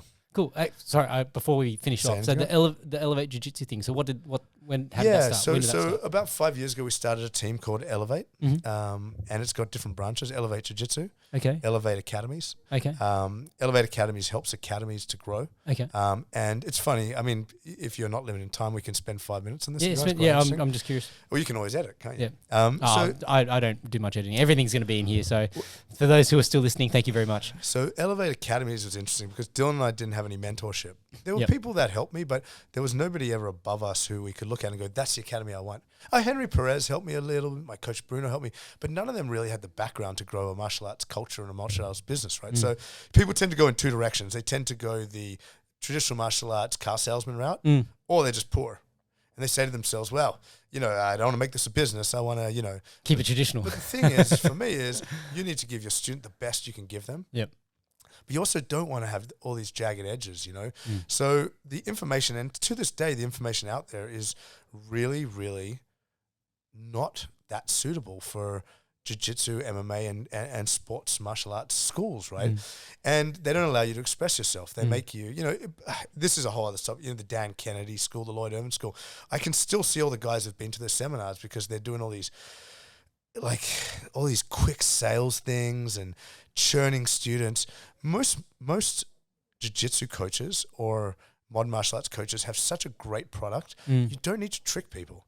What you need to do is get them started and keep them going so they don't get injured. Your product and your community is really good. So I realized there isn't much out there on community building. There isn't much out there on getting people into your gym without sleazy sales tactics, you know, to figuring out the spots where people lose motivation and drop out and trying to engineer it in a way that they can still have a confidence boost and an enjoyment boost around there. So basically, Dylan and I, my brother, started doing some consulting for gyms in China and all around in Singapore and stuff. And we realized that a lot of gyms really need help. And the only information out there is really jagged. It's really salesy. And it's not the information that they really need to be getting hold of, right? So we started that. And then we also started the team Elevate Jiu-Jitsu. Because when I left the Gracie School, I looked around and I realized there just isn't that much out there. You know, so there's not that much out there for a honest modern jiu-jitsu person who wants to just teach jiu-jitsu, learn jiu-jitsu, evolve jiu-jitsu, be part of a team, and also develop their school culture in a way that is reflective of who they are. You know, so I looked at Allianz, I looked at Baja, I looked at all these things, and I was like, they're all good. They're just not what I want to do, you know?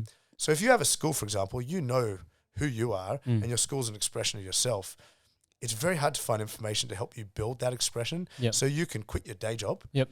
And focus on coaching and building your business without exclusively doing one or the other. Because nobody got into this to make money. They got into it so they could make a living, so they could do what they enjoy. Yeah. Right. And you should be able to make a really good living out of that. And if you're not, you're probably going to look and you're going to find information that'll turn you into a used car salesman. Yeah. So that's one of my passions. And the other passion is offering people a team they can go to that allows them to be themselves. They don't have to change their gym name because that's kind of weird, to be honest. And it allows them to register, to learn, to be among other coaches and peers, and to be part of something that, well, it just simply isn't toxic. I don't know how else to say that, right? So that's what, but without getting into the negative stuff, our number one goal is to elevate jiu-jitsu, to do hip escapes better, to have better teaching methodologies. A lot of schools are doing this. This is not unique to us, but we wanted to put our vision as the name, which is to elevate jiu-jitsu. And it's just that simple, right? So that's doing whatever it takes to elevate it and whatever's best for the students and the coaches, right? So that's what we did. And it's been fun. It's been interesting. It's taken us to a lot of different countries. And we're just getting started, really, at the end of the day. That's cool. It's been fun. Why did we bring this up? What did Elevate Jiu-Jitsu got to do with this?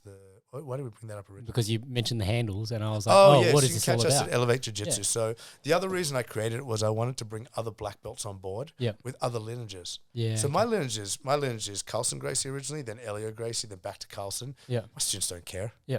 And we've got Machado black belts who are part of Elevate. We've got guys from all different schools, from Drysdale, from wherever. They want to be part of a team that works together, but they don't want to change their lineage. And they shouldn't, because their lineage is important. So I just realized there just wasn't anything like that. And I thought we better start something. You know, and that's what VT1 is. We started a school because we knew what we wanted, and we wanted a school we could train at. Then we started a team because it's something we want to train at. We started consulting because we just never had any. We just guessed. You know what I mean? So we're hoping that the next generation can have a foot up. And we've been successful, man. I just came back from Adelaide, and the jiu-jitsu down there at the schools we're at is so good, man. They're such a small area. They have so little access, but their training and coaching methodologies are so good now that they don't really need to have black belts and world champions be there all the time to help them. Because they've got good systems and they've got good methods to think for themselves, right? The guy, just to give you an example, he had 30 students and he was worried. He doesn't want to quit his full-time job. He's got 2 kids. He's in corporate. And he came to me and he said, look, man, I'm really scared. I want to invest in this, but it's a big investment. I've got kids. And, you know, I've watched it happen 100 times, so I have the confidence, but I've got to be aware he doesn't. So that was a year and a half ago. He's now up to 250 students. He's quit his corporate job, and the culture of his gym has not changed. Because that, for me, is the point. Because he could have stayed in corporate otherwise. So, you know, our goal is to give people those tools and that confidence and just help them get to a place where they can quit their day job, do what they love, but also buy their wife flowers at the end of the day. That's nice. All right. That's my spiel. That's good. That's the real Slightly ending of this podcast. unprepared, but you get the point. That's great. All right. Thanks, everyone. We'll see you guys.